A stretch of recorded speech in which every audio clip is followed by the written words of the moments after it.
კრემლში კრიზისია.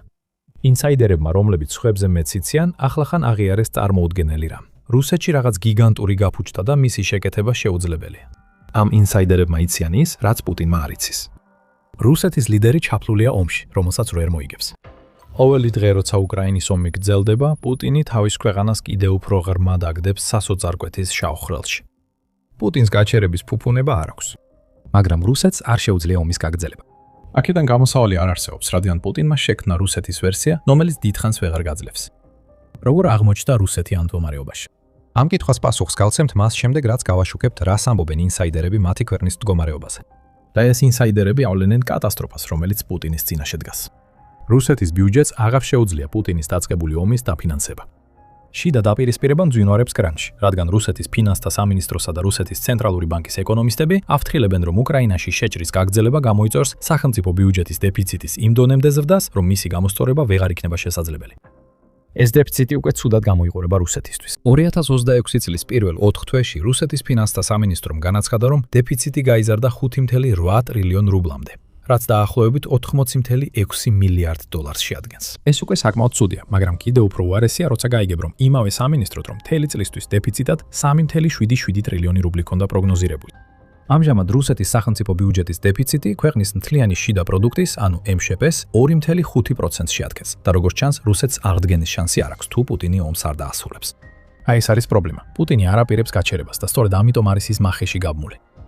ეკონომიკის ოფიციალური პირები ცდილობენ თავდაცვის სამინისტრო აიძულონ შეამციროს ხარჯები, რათა პუტინის შეჭრით გამოწვეული ფინანსური ტვირთი რუსეთზე შეამსუბუქონ. United 24 Media იუწყება, რომ ამ ცდილობას იმდენად ეწინააღმდეგებიან, რომ რუსეთს იძულებული გახდა 2026 წლის ეკონომიკური ზრდის პროგნოზი მხოლოდ 0.4%-მდე დაეწია. რუსეთი დანის პირზე ბალანსირებს და მალე დაჯრილი იქნება. რეცესია ახლოვდება, რადგან სტაგნაცია უკვე მოვიდა. და ეს მხოლოდ კრემლის ოფიციალური პირები არ არიან, ვინც პუტინს უყვირიან, რომ თვალები გაახილოს და შეხედოს იმ მდგომარეობას, რომელიც საკუთარ ქვეყანაში შექმნა. ბიზნესის ლიდერებიც მიანიშნებენ, რომ რუსეთისთვის ერთადერთი გზა, თუნდაც ოდნავ დაუბრუნდეს სწორ გზას, არის ის, რომ პუტინმა ომი დაასრულოს. ასეთი მოწოდებები იშვიათად მოდის პირდაპირ. თუმცა, თუ კარგად დააკვირდებით, რუსეთის ბიზნეს ლიდერებში ამ განწყობას ნათლად დაინახავთ. ახალი ხმა უკრაინისა ავრცელებს ინფორმაციას ერთ-ერთი მაღალი რანგის კორპორატიული ხელმძღვანელის კომენტარზე, რომელიც ამბობს, რომ საკმარისია ერთი შეხედვა საფონდო ბირჟაზე, რომ გაიგო ყველაფერი, რასაც რუსეთის ბიზნეს ლიდერები ფიქრობენ ოკუპაციაზე. ხელმძღვანელი ამბობს, რომ რუსეთის საფონდო ბირჟაზე ყოველი დადებითი სიახლის შემდეგ, რომელიც აშშ-ის შუამავლობით უკრაინაზე სამშვიდობო მოლაპარაკებებს ეხება, აქციების ზრდა და ენთუზიაზმი აჩვენებს, როგორი უნდა იყოს რეალური პასუხი. მესიჯი ნათელია. კრემლში მყოფი რუსეთის ეკონომიკური გონები ომის დასრულებას ან სულ მცირე პუტინის მხრიდან თავდაცვის ხარჯების შემცირებას და ტვირთის შემსუბუქებას ითხოვის შეთხოვე. რუსეთის ყველაზე გამორჩეული გონები მსგავსი მოწოდებით გამოდიან თავიანთი ქმედებებით, რადგან ებრძვიან გადასახადების ზრდას, ინვესტიციების შემცირებას, ორნიშნა საპროცენტო განაკვეთს, რომელიც ამჟამად 14.5%-ს შეადგენს და კრემლიდან ახალი იდეების სრულ დეფიციტს. და რა არის პუტინის პასუხი ამ ყველაფერზე? მას კიდევ უფრო მეტი სუსტ ახარჯოს თავის ომზე. რუსეთის თავდაცვის სამინისტრო ეწინააღმდეგება ყველა იმ მოწოდებას, რომელსაც აკეთებენ ისინი, ვინც ხედავს იმ კატასტროფას, რაც რუსეთის წინ დგას. სამხედრო მარალჩინოსნები პუტინის ბრძანებების შესრულებისას ამბობენ: „არი დარდოთ ხალხზე ან ბიზნესებზე. უბრალოდ კიდევ მეტი ფული ჩაყარეთ ბრძოლაში, რომელსაც არსად მივყავართ." United 24 Media იუწება, რომ რუსეთის თავდაცვის სამინისტრო ითხოვს დამატებით დაფინანსებას, რადგან ცდილობს დაფაროს დეფიციტი, რომელიც 2026 წელს დაახლოებით 3 ტრილიონ რუბლს, ანუ დაახლოებით 81.7 მილიარდ დოლარს მიაღწევს. იგივე სამინისტრო ასევე მიუთითებს პუტინის მიერ შექმნილ ეკონომიკაზე, როგორც მიზეზზე, რატომაც უნდა მიიღოს მეტი ფული. სამხედრო კონტრაქტები ყველაფერს მართავს პუტინის რუსეთში ამჟამად. თუ თავდაცვის სამინისტრო ნაკლებს დახარჯავს, ნაკლები კონტრაქტი გაიცემა და ის რამდენიმე კომპანია, რომლებიც ახლა რუსეთში ყვავის, დაიწყებს დაშლას. ზუსტად ისე, როგორც ყველაფერი დანარჩენი.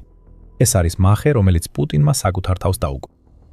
თუ ის ომიდან გამოვა, შეიძლება შანსი ჰქონდეს რუსეთის ეკონომიკის გადარჩენის, მაგრამ იმ დამცირების გამო, რაც მისმა მარცხმა გამოიწვია, მისი ძალაუფლების საფუძველი იმდენად დასუსტება, რომ ის უფრო დაუცველი იქნება, ვიდრე ოდესმე ყოფილა. მაგრამ თუ ომს გააგრძელებს და კიდევ უფრო მეტ ფულს ჩადებს სამხედრო კონტრაქტებში, რუსეთს დაასუსტებს ბრძოლისთვის, სადაც ინიციატივა უკვე უკრაინამ აიღო, რადგან 2026 წლის პირველი ნახევრის დასასრულს უახლოვდებით. რუსეთის მიღწევები მინიმალურია და ქვეყანა აქტიურად კარგავს პოზიციებს ზოგიერთ რეგიონში. 1 ივნისის ანგარიშში ომის კვლევის ინსტიტუტი, ანუ ISW, პუტინის მთავარ პრობლემას უსვამს ხაზს. ISW-მ დააფიქსირა მტკიცებულებები, რომ რუსულმა ძალებმა 2025 წლის დეკემბრიდან 2026 წლის მაისამდე პერიოდში 80.64 ასეული კვადრატული კილომეტრი ტერიტორია აითვისეს ან შეაღწიეს. თუმცა ანალიტიკური ცენტრის თქმით, იმავე პერიოდში თუ მხოლოდ იმ ტერიტორიას გავითვალისწინებთ, რომელსაც რუსული ძალები აკონტროლებენ, მათ 291,1 კვადრატული კილომეტრი დაკარგეს. და ეს სტაგნაცია ბრძოლის ველზე ასევე რეკორდული რაოდენობით რუსი ჯარისკაცების დაღუპვას იწვევს. უკრაინა აცხადებს, რომ რუსეთმა მარტსა და აპრილში თვეში 25,000-ზე მეტი ჯარისკაცი დაკარგა. მაისის ბოლოსკენ ყოველდღიური დანაკარგების რიცხვი დაახლოებით 1400-ს აღწევდა. ამიტომ სავარაუდოდ ამ თვეშიც მსგავსი ან კიდევ უფრო დიდი მაჩვენებლები იქნება. რუსეთმა ამდენი დაღუპული ჯარისკაცი უკრაინის აღმოსავლეთში უმნიშვნელო მიღწევებში და სამხრეთში პირდაპირ დანაკარგებში გაცვალა. ეს ყველაფერი ადამიანური რესურსის მხრივ არამდგრადია. მაგრამ პუტინი არასდროს ნერვიულობს იმ ადამიანებზე, რომლებსაც ხორცსაკებში აგდებს. ის კი, რაზეც ნამდვილად უნდა ნერვიულობდეს, არის ის, თუ რა გაუკეთა რუსეთს თავისი ომის გასაგრძელებლად. ყველასთვის ნათელია, რომ პუტინი მახეშია გაბმული. მაინც რუსეთის ლიდერი აგრძელებს ზეწოლას და რუსეთის ამჟამინდელი მდგომარეობა ყველაფერს გეუბნებათ იმის შესახებ, თუ რა ელოდება ქვეყანას მომავალში.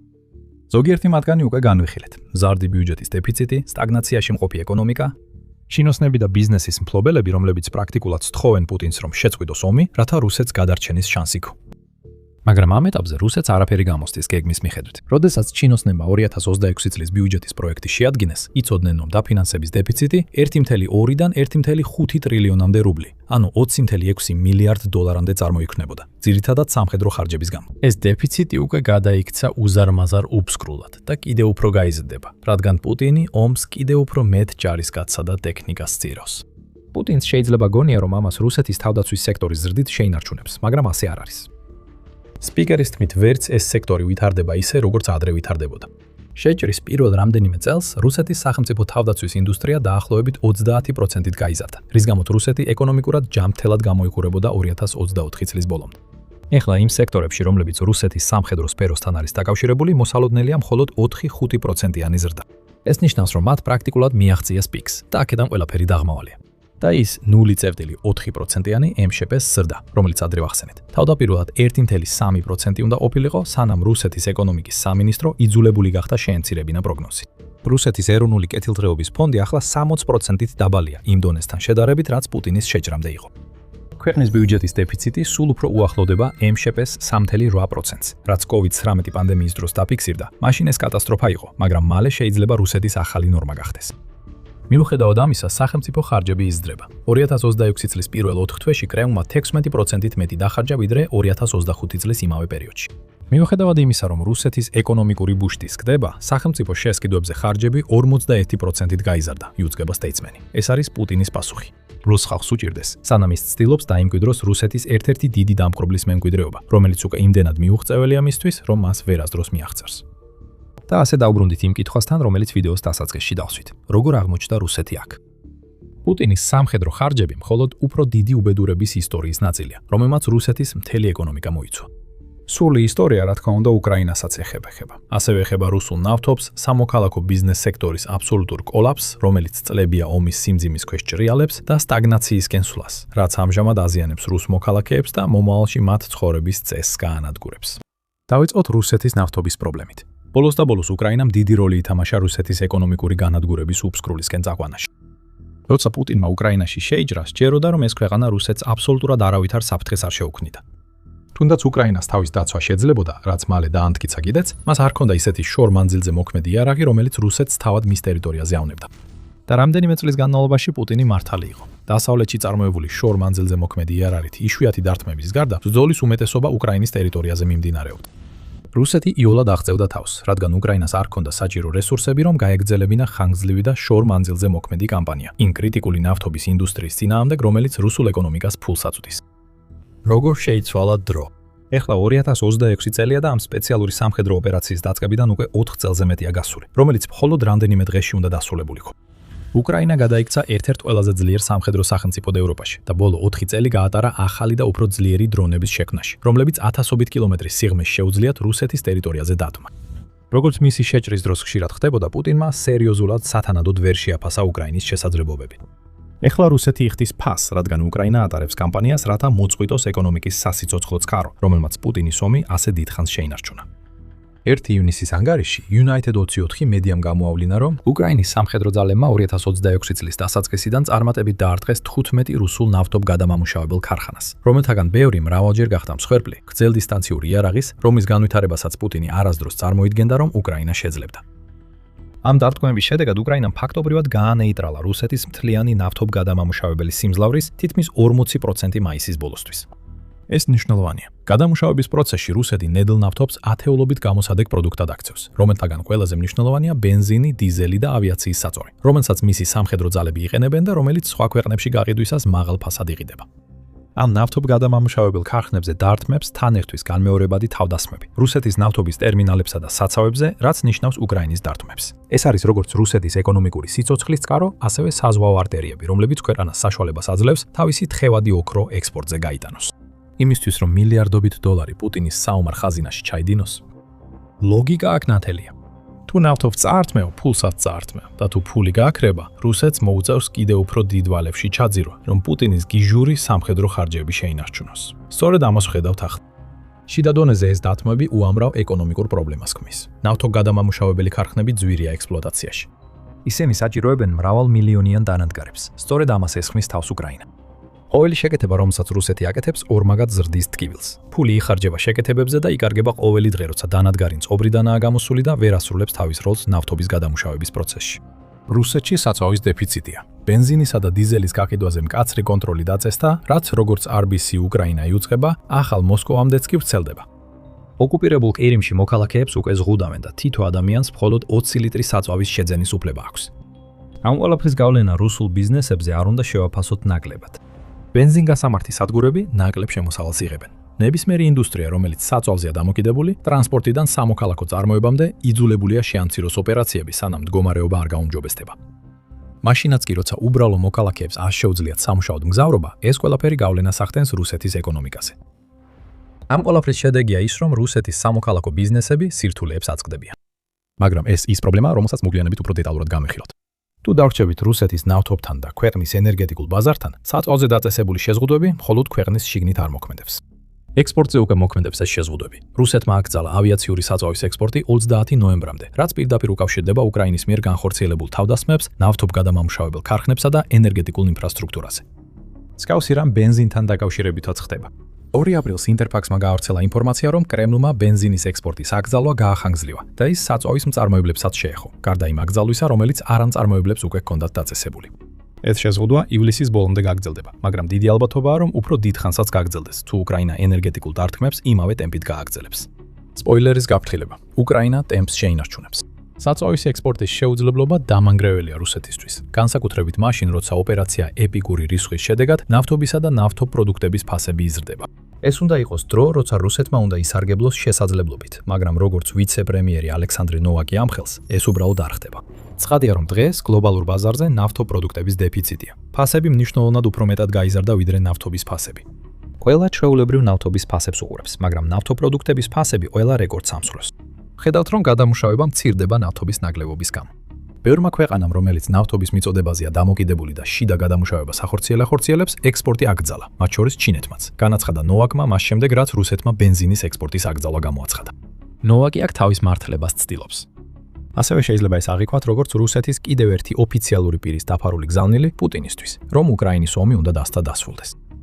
საბოლოოდ რუსეთი მილიარდებს მიიღებდა, რომ არა ის, რომ მისი საწვავის დიდი ნაწილი უკრაინაში შეჭრას ხმარდება, მაგრამ ასე ვერ ხდება. ომი უნდა გაგრძელდეს, რადგან პუტინი საკუთარ თავს მახეში გაება. ასე რომ რუსეთს ექსპორტზე შეზღუდვები უწესდება, მილიარდობით დოლარს კარგავს და კიდევ უფრო ღრმად ეშვება ეკონომიკურ უფსკრულში, საიდანაც ვეღარ გამოდის. უკვე ხედავთ ცვლილებებს იმ მხრივ, თუ რას შეუძლია და რას ვერ აკეთებს რუსეთს თავისი ნავთობპროდუქტებით. ექსპორტი შეჩერებულია და სავარაუდოდ ასე დარჩება მანამ, სანამ უკრაინის დრონები დაფრინავენ. რა თქმა უნდა, ამ ყველაფერს სერიოზული ფინანსური გავლენა აქვს. მაგრამ სანამ ამაზე უფრო დეტალურად ვისაუბრებთ, ეს არის სამხედრო შოუ და კიდევ ბევრია მსგავსი მასალა. თუ არხზე საინტერესო ინფორმაციას იღებთ, აუცილებლად გამოიწერეთ, რომ ნახოთ ჩვენი ანალიზის მეტი ნაწილი. 13 მაისის ანგარიშში როიტერსმა გამოავლინა, რომ აპრილში რუსული ნავთობის წარმოება ბრეში 460,000 ბარელით იყო შემცირებული 2025 წლის იმავე თვესთან შედარებით. ეს იყო ბოლო რამ, რაც პუტინს უნდოდა დაენახა იმ თვეში, როცა რუსეთს ჯერ კიდევ შეეძლო ესარგებლა ნავთობის ფასებით, რომლებიც ჰორმუზის სრუტის ბლოკადის გამო ბარელზე დაახლოებით $100 ნიშნულთან იყო. მიუხედავად ამისა, სრუტის დახურვა მაინც მისცა რუსეთს საშუალება თავისი ნავთობიდან მეტი ფული ეშოვა, ვიდრე სხვა შემთხვევაში შეძლებდა. პუტინისთვის ბევრად უფრო შემაშფოთებელია ის, რაც ხდებოდა მანამდე, სანამ ეს ერთჯერადი მოვლენა რუსეთს გადაარჩენდა. ფებრუარში investing.com-მა გამოავლინა, რომ ნავთობის გაყიდვებიდან კრემლის მიერ მიღებული საგადასახადო შემოსავალი 2026 წლის იანვარში 50%-ით იყო შემცირებული 2025 წლის იმავე თვესთან შედარებით. მსგავსი ვარდნა დაფიქსირდა ნავთობისა და გაზის გაერთიანებულ სექტორებშიც. ამავე დროს რუსული ურალის ნავთობი დაახლოებით $26 იყიდებოდა ბარელზე. ამჟამად ეს რიცხვი უფრო მაღალია, თუმცა რუსეთი ისეთ მდგომარეობაშია, რომ ნავთობის გაყიდვების შესანარჩუნებლად გარე ფაქტორებზეა დამოკიდებული. როგორც კი ოპერაცია ეპიკური რისხვა დასრულდება და ჰორმუზის სრუტე სრულად გაიხსნება, რუსეთი ისევ იმ მდგომარეობაში დაბრუნდება, როგორშიც წლის დასაწყისში იყო, თუ ნავთობის ფასები ნორმალიზდება. ეხლა ამ ყველაფერს უკრაინის მიერ ნავთობგადამამუშავებელ ქარხნებზე, საცავებსა და ტერმინალებზე განხორციელებული თავდასხმებიც დავუმატეთ. ეს პრობლემები იარსებებს და კიდევ უფრო გაუარესდება მანამ, სანამ პუტინი ომს გააგრძელებს. ოპერაცია ეპიკური რისხვის. დროებითი გადაწყვეტა. მალე გაქრება და დარჩება ენერგეტიკულ სექტორში ის ღრმა ჭრილობა, რომელიც უკრაინამ გახსნა. რუსეთის ეკონომიკა ვერ არდგება, თუ ის მხოლოდ სხვა ქვეყნებში მიმდინარე მოვლენებშია დამოკიდებული, შემთხვევითი შემოსავლისთვის, რაც უკვე შეზღუდულია კრემლის ექსპორტის შეზღუდვებით. რაც შეეხება უკრაინას, ის არ ანელებს დათრმების ტემპს. პირიქით, 2026 წლის პირველ თვეებში მიღწეული შთამბეჭდავი შედეგები მხოლოდ გაიზრდება. რეკორდები ირღვევა. ახსოვთ, როცა გითხარით, რომ უკრაინამ 2026 წელს რუსეთის 15 ნავთობგადამამუშავებელი ქარხანა დაარტყა? გააფართოვეთ ეს დროის მონაკვეთი მთელი ომის განმავლობაში და ეს რიცხვი იზრდება რუსეთის 33 უდიდესი ნავთობგადამამუშავებელი ქარხნიდან 24-მდე იუწება ევრომით პრესი. ამჟამად როგორც გამოცემა იუწება ერთადერთი რუსული ნავთობგადამამუშავებელი ქარხნები, რომლებიც უკრაინის დარტყმის რადიუსს გარეთ არიან, ომსკსა და ანგასში მდებარეობს. და თუ უკრაინამ რამე გვაჩვენა ამ ბოლო 4 წლის განმავლობაში, ეს არის ის, რომ ის მუდმივად ავითარებს თავის დრონების ტექნოლოგიებს იმ დონემდე, რომ ეს ნავთობგადამამუშავებელი ქარხნები, რომლებიც ურალის აღმოსავლეთით მდებარეობს, მალე მოხდება დარტყმის რადიუსში. რაც შეეხება რეკორდებს, მაისი უკრაინის ნავთობზე თავდასხმებისთვის მნიშვნელოვანი თვე იყო. 1 ივნისს უკრაინის უპილოტო სისტემების ძალების მეთაურმა რობერტ ბროუდიმ განაცხადა, რომ უკრაინა მაისში 18-ზე მეტ ნავთობისა და გაზის ინფრასტრუქტურის ობიექტს დაარტყა. ეს რეკორდული მაჩვენებელია და ბროუდის თქმით, იმ ობიექტების ნახევარზე მეც, რომელსაც უკრაინამ დაარტყა, ოპერაციების შეჩერება ან სრულად შეწყვეტა მოუწია. კიდევ ერთხელ, ეს ყველაფერი ფულია, რომელიც იკარგება რემონტში და ნავთობის მოპოვების, გადამუშავებისა და გაკიდვის შეუძლებლობის გამო. ნაბიჯ-ნაბიჯ უკრაინა რუსეთს მილიარდებს აკარბინებს. და იმ დროს, როცა რუსეთის ბიუჯეტის დეფიციტი იზრდება, ქვეყნის ეროვნული სიმდიდრის ფონდი იწურება მასიური სამხედრო ხარჯების ფონდზე. ეს დანაკარგებია, რომელსაც პუტინი ვერ გაუძლებს, მაგრამ მაინც განაგრძობს ხარჯვას. ყურებში თითები მჭიდროდ აქვს ჩადებული. ის უგულებელ ოპს განგაშის ზარებს და რუსეთის ეკონომისტებს თხოვს იპოვონ გამოსავალი ქვეყნის ფინანსური პრობლემებისთვის, რომლებიც უბრალოდ არ არსებობს. ყოველ ჯერზე, როცა უკრაინის მფრინავის სანქციები ურთყამს, რუსეთის სასიცოცხლო ძალა იცლება. სანქციებზე საუბრისას ეს გვიყვანს კიდევ ერთ მნიშვნელოვან საკითხთან, რომელმაც რუსეთი მის დღევანდელ მდგომარეობამდე მიიყვანა. დრო დასჭირდათ, მაგრამ ეხლა სანქციებმა რუსეთში სერიოზული პრობლემების გამოწვევა დაიწყო. ეს არის დევიდ ოსალივანის თქმით, რომელიც ირლანდიელი ოფიციალური პირი. მან თებერვალში The Guardian-თან ისაუბრა, სადაც განაცხადა, რომ დასალური სანქციები შორსაა იდეალურისგან, მაგრამ ისინი საბოლოოდ იწყებენ იმ გავლენის მოხდენას რუსეთის ეკონომიკაზე, რაც საჭიროა იმისთვის, რომ პუტინს კიდევ უფრო გაუჭირდეს თავისთვის შექმნილი მახიდან თავის დაღწევა. მე საკმაოდ ოპტიმისტურად ვარ განწყობილი. ვფიქრობ, სანქციებმა მართლაც მნიშვნელოვანი გავლენა მოახდინა რუსეთის ეკონომიკაზე. განუცხადა ოსალივანმა The Guardian-ს და დაამატა, შესაძლოა 2026 წლის განმავლობაში მივიდეთ იმ წერტილამდე, როდესაც ყველაფერი გაუმართლებელი გახდება. რადგან რუსეთის ეკონომიკის დიდი ნაწილი დამახინჯებულია, ომის ეკონომიკის გაძლიერება სამოქალაქო ეკონომიკის ხარჯზე მიმდინარეობს. ვფიქრობ, ეკონომიკური კანონების უგულებელ ოფა მხოლოდ გარკვეული დროით შეიძლება გაგრძელდეს. მართალია, დასავლეთის სანქციები ძალიან მასშტაბურია და იმ დონეზეა განხორციელებული, როგორცაც რუსეთი აქამდე არასდროს შეხვედრია. ოსალივანის კომენტარების დროს მხოლოდ ევროპულმა კავშირმა 19 რაუნდის სანქციები დააწესა, რაც 2700-ზე მეტ პირსა და ორგანიზაციას შეეხო რუსეთის თითქმის ყველა ეკონომიკურ სფეროში. რაუნდების რაოდენობა ახლა უკვე 20-მდე გაიზარდა. ასტელუმი ამბობს, რომ რუსეთი 26645 სანქციის წნეხის ქვეშ იხრება, რომელთაგან 33960 პუტინის მიერ სრულმასშტაბიანი შეჭრის დაწყების შემდეგ დაწესდა. აშშ ყველაზე მკაცრია სანქციების რაოდენობის მხრივ, რადგან მას 7382 სანქცია აქვს დაწესებული. თუმცა კანადამ, შვეიცარიამ, ევროკავშირმა, საფრანგეთმა, დიდმა ბრიტანეთმა და ავსტრალიამაც ათასობით სანქცია დააწესეს, რაც რუსულ ბიზნესებს მუშაობას ურთულებს. აი რატო არის სანქციები მნიშვნელოვანი? მოდით კიდევ ერთხელ გამოვიყენოთ რუსული ნავთობის გადამამუშავებელი ქარხნები მაგალითად. როდესაც უკრაინა თავის მფრინავის სანქციებით ერთ-ერთ ასეთ ნავთობის გადამამუშავებელ ქარხანას დაარტყამს, რაც არ უნდა დააზიანოს უკრაინამ, ის უნდა შეკეთდეს. ეს არის პრობლემა რუსეთისთვის. ნავთობის გადამამუშავებელი ქარხნების მუშაობისთვის საჭირო მრავალი დანადგარი საჭიროებს კომპონენტებს, რომლებიც უნდა შეიძინონ იმ ქვეყნებიდან, რომლებმაც სანქციები დააწესეს. ახლა რუსეთს შეუძლია ამ სანქციების გვერდის ავლა. ეს ომის დაწყებიდან ხდება, როგორც ვხედავთ, ეგრეთ წოდებულ ჩრდილოვანი ფლოტის მაგალითზე, რომელიც ნავთობის ფულის ნაკადს უზრუნველყოფს. დასავლური კომპონენტების შეძენის შემთხვევაში რუსეთს შეუძლია მესამე ქვეყნები გამოიყენოს, რომ მათ ჯერ შეიძინონ ეს კომპონენტები, შემდეგ კი რუსეთმა ისინი არაპირდაპირად იყიდოს. მაგრამ ეს ბევრად უფრო რთულია, ვიდრე პირდაპირი შეძენა.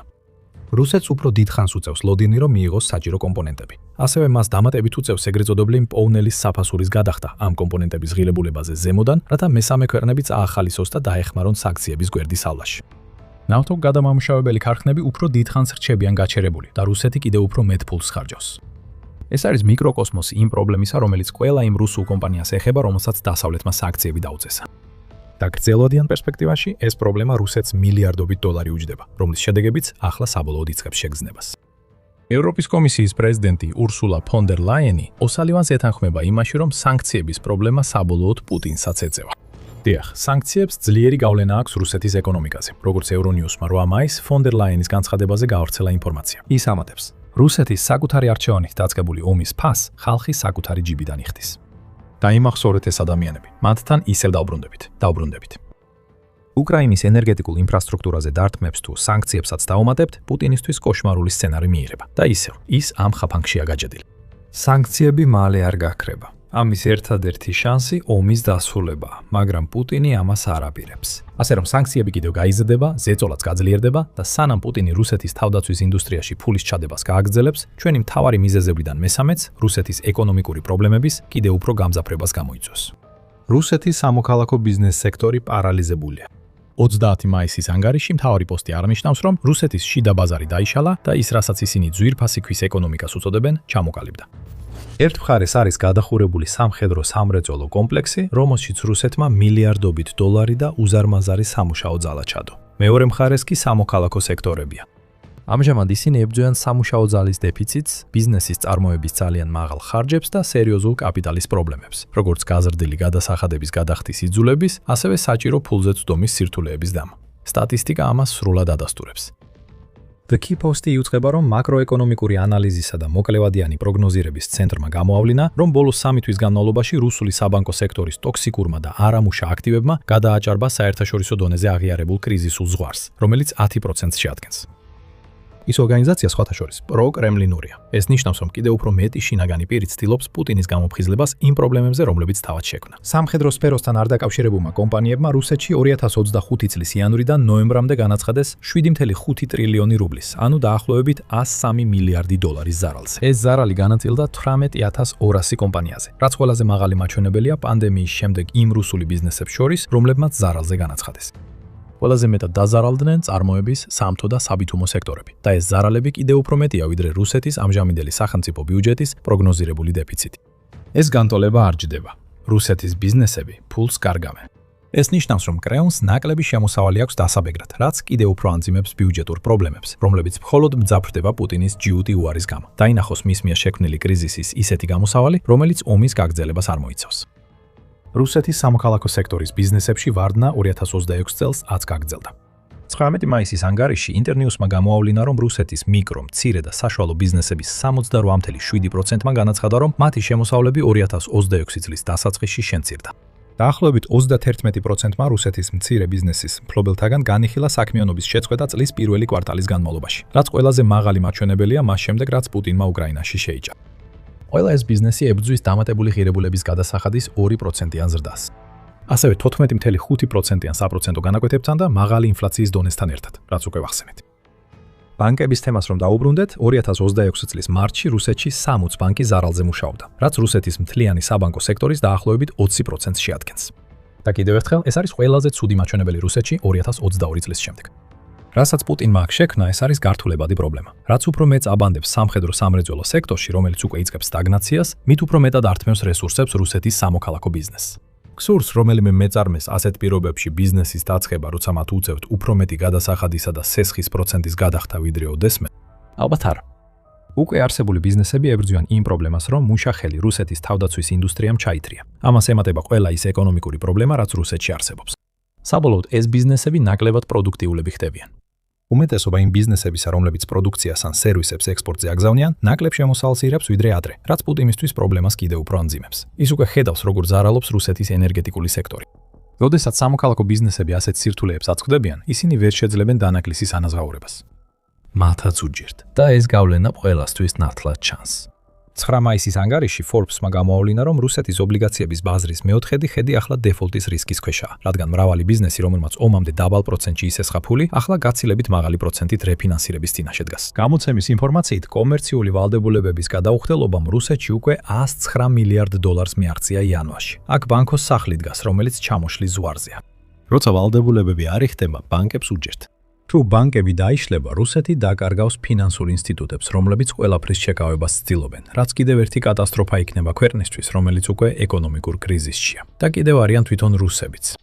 საბოლოოდ პუტინის მიერ საკუთარი თავის სპეციალური სამხედრო ოპერაციის მახეში შეყვანით შექმნილი ეკონომიკური ტკივილი მთლიანად რიგით რუსებს აწევთ. რეცესიის აჩრდილი რუსეთს უკვე თავზე დასტრიალებს, რადგან პუტინი ანადგურებს თავისი ქვეყნის სამოქალაქო სექტორს, რათა ომი გააგრძელოს. სტაგნაცია უკვე დადგა. რუსეთის MSP 2025 წელს მხოლოდ 1%-ით გაიზარდა, ხოლო 2026 წლისთვის ჩვენ მიერ უკვე გაზიარებული პროგნოზები კიდევ უფრო დაბალია.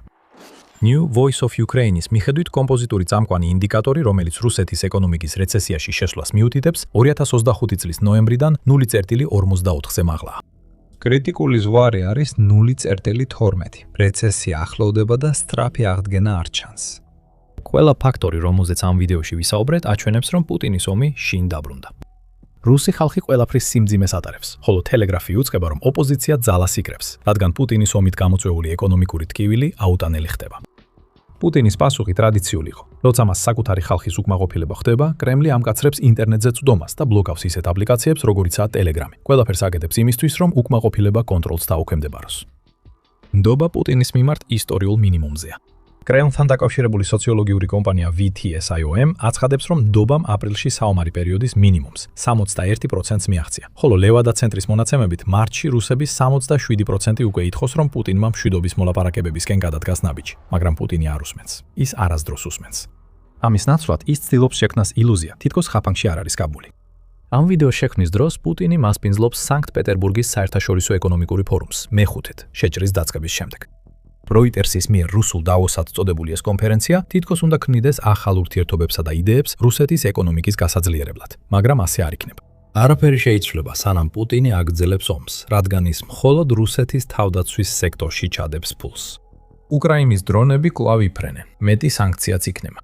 რუსეთის სამოქალაქო ბიზნეს სექტორი და მისი მოქალაქეები განაგრძობენ დაშლას და იქ იქნება პუტინი, თავის ორმოში გამოკეტილი, რომელიც თითქოს არაფერშია დამნაშავე. და როცა კრიზისი რუსეთში ფეთქდება, უკრაინა უბრალოდ აგრძელებს დამანგრეველი შორმანძილზე დათმობის განხორციელებას, რაც მხოლოდ გაამწვავებს ტკივილს. რუსეთის საგაზაფხულო შეტევას ყველაფერი უნდა დაესრულებინა. უკრაინა დაეცემოდა. დონბასი რუსეთს ეკუთვნოდა. ბოლოს და ბოლოს პუტინს ეკნებოდა ყველაფერი, რასაც მშვიდობის მოლაპარაკებებზე ითხოვდა, მაგრამ უკრაინას სხვა გეგმები ჰქონდა. პუტინის შეტევა დასრულებულია, რადგან უკრაინამ რუსეთის ფრონტის ხაზზე დამანგრეველი რამ გააკეთა. რუსეთი ცდილობს. მან 7000 შეტევა განახორციელა. მაგრამ სანაცვლოდ მას სრული კატასტროფა აქვს. რუსეთის წინსვლა ახლა იმდენად ნელია, რომ პუტინის შვილიშვილებიც კი ვერ მოესწრებიან უკრაინაში გამარჯვებას. რუსეთი ცდილობს და როგორც ცდილობს.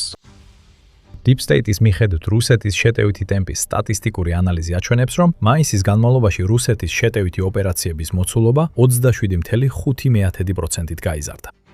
ეს იყო პუტინის დიდი შეტევა. რამდენიმე მძიმე თვის შემდეგ, როდესაც რუსეთის დაახლოებით 70,000 ჯარისკაცი დაიღუპა გაზაფხულის შეტევის საწყის ეტაპებზე, შეტევების რაოდენობის ეს ზრდა საბოლოოდ უნდა გაეტეხა უკრაინა.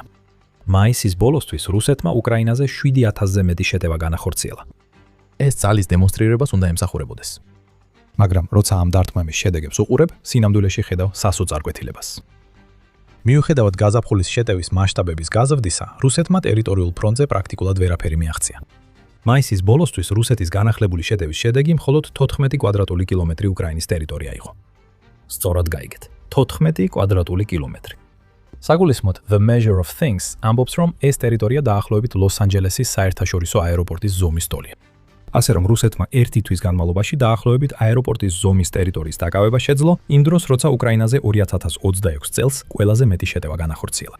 ეს უბრალოდ ცუდი შედეგი კი არ არის. ეს იმდენად კატასტროფულია, რომ პუტინი რამდენიმე სიცოცხლესაც რომ იცხოვროს, მაინც ვერასდროს იხილავს უკრაინის დაცემას. მისი შვილიშვილებიც კი ამ დროს ისე უყურებენ, როგორ იმსხვრევიან რუსი ჯარისკაცები უკრაინის თავდაცვაზე. და მალე მათემატიკურადაც გაჩვენებთ, რამდენად ცუდად არის საქმე რუსეთისთვის. მანამდე კი კიდევ უფრო მეტი იმის შესახებ, თუ რამდენად დიდი მარცხია ეს ყველაფერი რუსეთისთვის. ქვეყნის წინსვლა ახლა იმდენად ნელია, რომ ტერიტორიული მოგების მხრივ რუსეთი უკვე წითელ ზონაშია. უკრაინა ახლა უფრო მეტ ტერიტორიას ათავისუფლებს, ვიდრე რუსეთი ითვისებს. ეს უკვე ერთხელ მოხდა 2026 წელს, როდესაც აპრილში რუსეთმა ტერიტორიის წმინდა დანაკარგი 116 კვადრატული კილომეტრი დააფიქსირა. მაგრამ სულ მცირე, რუსეთს აპრილში თავისი შეტევების შედეგად უფრო მეტი ოკუპირებული ტერიტორია ჰქონდა საჩვენებლად. Euromaidan Press-ისა და United 24 მედიის მიხედვით, მაისში რაც ვიხილეთ, უარყოფითი რეკორდი იყო რუსეთის თვალსაზრისით. რუსეთს ასეთი თვე არ ქონია. უკრაინის 2023 წლის კონტრშეტევის შემდეგ, რაც ის პერიოდი იყო, როდესაც რუსეთი თავდაცვაზე გადავიდა. იმ დროს ტერიტორიის აღება მეორე პლანზე გადაგადაიდო, სანამ კონტრშეტევა არ დასრულდა. ეხლა ტერიტორიის აღება რუსეთის პრიორიტეტების სიაში პირველ ადგილზეა, მაგრამ პროგრესი ისეთივე ნელა მიმდინარეობს, როგორც მაშინ, როცა საერთოდ არ ცდილობდა შეტევას. ეს უბრალოდ ცუდი კი არ არის, ეს დამამცირებელია. ამ ინფორმაციის დიდი ნაწილი მოდის Deep State-ისგან, რომელიც ღია წყაროების სამხედრო ანალიტიკოსია და მუდმივად აწვდის განახლებებს უკრაინაში არსებულ მდგომარეობაზე. Telegram-ის პოსტში Deep State-მა გააზიარა დეტალები და მცირე შენიშვნა დაურთო თავის მონაცემებს. უნდა გავითვალისწინოთ, რომ უსაფრთხოების მიზნით უკრაინის თავდაცვის ძალების წინსვლას ვაჩვენებთ დაგვიანებით. ამიტომ დეტალების გარეშე მზად ვართ განვაცადოთ, რომ ეს არის პირველი თვე ბოლო წლებში, 2023 წლის კონტრშეტევის შემდეგ, როდესაც ოკუპირებული ტერიტორიის ზრდა კაცაპებისთვის უარყოფითი გახდა, განაცხადა Deep State-მა. კაცაპები არის შეურაცხყოფელი სიტყვა, რომელიც გამოიყენება რუსი ჯარისკაცების აღსაწერად. განცხადებაში ნათქვამია, რომ მონაცემები ჯერ 100%-ით დადასტურებული არ არის, რადგან კიდევ რამდენიმე დღეა საჭირო უკრაინული მოქმედებების დასაფიქსირებლად. მაგრამ მოდი ვაღიაროთ, პუტინ საბოლოო მონაცემების გამოცხადებისას შენი არმიის მდგომარეობა ბევრად უკეთესი არ იქნება. შეიძლება საბოლოოდ მდგომარეობა კიდევ უფრო გაუარესდეს, განსაკუთრებით თუ უკრაინა მაისის ბოლოსკენ კიდევ უფრო მეტი კონტრშეტევა განახორციელა. კიდევ ერთ შენიშვნას გვთავაზობს Euromaidan Press-ი, რომელიც აღნიშნავს, რომ ამჟამად კერძოდ ის აღნიშნავს, რომ ფრონტის ხაზის დიდი ნაწილი ახლა ნაცრისფერი ზონაა, სადაც არც ერთ მხარეს აქვს საბოლოო კონტროლი. რუსეთი აგზავნის შემღწევ ჯგუფებს ამ ნაცრისფერ ზონებში, რათა შექმნას კონტროლის ილუზია და მალე გამიხილოთ, როგორ უბრუნდება ეს სტრატეგია მათგ წინააღმდეგ. თუ ამ შემღწევებს ჩათვლიდნენ, რუსეთი უფრო მეტ ტერიტორიაზე განაცხადებდა პრეტენზიას, მაგრამ ისინი არ ითვლებიან და არც უნდა ითვლებოდნენ. მცირე რაოდენობის ჯარისკაცები, რომლებიც სადღაც დამალულები არიან, ტერიტორიის კონტროლს ანიშნავს. ეს მხოლოდ იმას ნიშნავს, რომ რუსები ცდილობენ გადარჩენას ნაცრისფერ ზონებში, სანამ უკრაინა მათზე ნადირობს. Deep State-ი ერთადერთი ანალიტიკოსი არ არის, რომელიც რუსეთის გაზაფხულისა და ზაფხულის შეტევის ის შეტევის სამწუხარო მდგომარეობაზე წერს. ომის შესწავლის ინსტიტუტს, ანუ ISW-ს, პუტინისთვის არანაკლებ დამთრგუნველი სიახლეები აქვს საკუთარი ანალიზის საფუძველზე. 28 მაისის ანგარიშში ISW-მ განაცხადა, რომ რუსეთის პრეზიდენტს აწვდიან რუკებს, რომლებზეც რუსეთის წინსვლა მნიშვნელოვნად გადაჭარბებულია, რაც ნიშნავს, რომ ყველაფერი, რასაც ის ხედავს, მის შეტევაზე მცდარ წარმოდგენას ქმნის. კიდევ ერთხელ საქმე ეხება ნაცრისფერ ზონებს. თუ მხოლოდ ერთი რუსი ჯარისკაცი მოახერხებს დასახლებაში დამალას, რუსეთი იქცევა ისე თითქოს ეს დასახლება უკვე მისია. ეს რიცხვებშიაც ჩანს. ISW-ს მიხედვით, იანვრის დასაწყისიდან 26 მაისამდე პერიოდში, რუსეთმა შეძლო უკრაინის მხოლოდ 104 კვადრატული კილომეტრის ერთმნიშვნელოვნად საკუთარ კონტროლქვეშ მოქცევა. გაყავით ეს 5-ზე და მიიღებთ საშუალო დაახლოებით 20.8 კვადრატულ კილომეტრს თვეში. ამავე პერიოდში რუსმა შემღწევებმა შეძლეს უკრაინის 628 კვადრატულ კილომეტრზე წინ წაწევა, მაგრამ კიდევ ერთხელ ეს კონტროლი არ არის. ეს უბრალოდ ნიშნავს, რომ ნაცრისფერ ზონებში არიან იზოლირებული ჯარისკაცების ჯგუფები, რომლებიც ცდილობენ და ხშირად ვერ ახერხებენ გადარჩენას. შედარებისთვის ISW-ის მტკიცებით, რუსეთმა 2025 წლის პირველ 5 თვეში უკრაინის 1619 კვადრატული კილომეტრი დაიკავა. თუნდაც იმ ნაცრისფერ ზონებს მიუთვალოთ, სადაც შემოღწევლები არიან, რუსეთმა 2026 წლის პირველ 5 თვეში ნახევარზე ნაკლები ტერიტორია დაიკავა, ვიდრე 2025-ში. თუ ამ არაკონტროლირებად ნაცრისფერ ზონებს ამოვირებთ გათვლიდან, რუსეთმა ფაქტობრივად არსად ვერ მიაღწია 10,000-ობით მსხვერპლის შემდეგ. მოდით უფრო ღრმად ჩავღრმავდეთ ციფრებს. უკვე გითხარით, რომ პუტინის შვილიშვილებიც კი ვერ მოესწრებიან იმ დღეს, როცა რუსეთი უკრაინას დაამარცხებს ამ ეტაპზე. ეს ტყუილი არ იყო.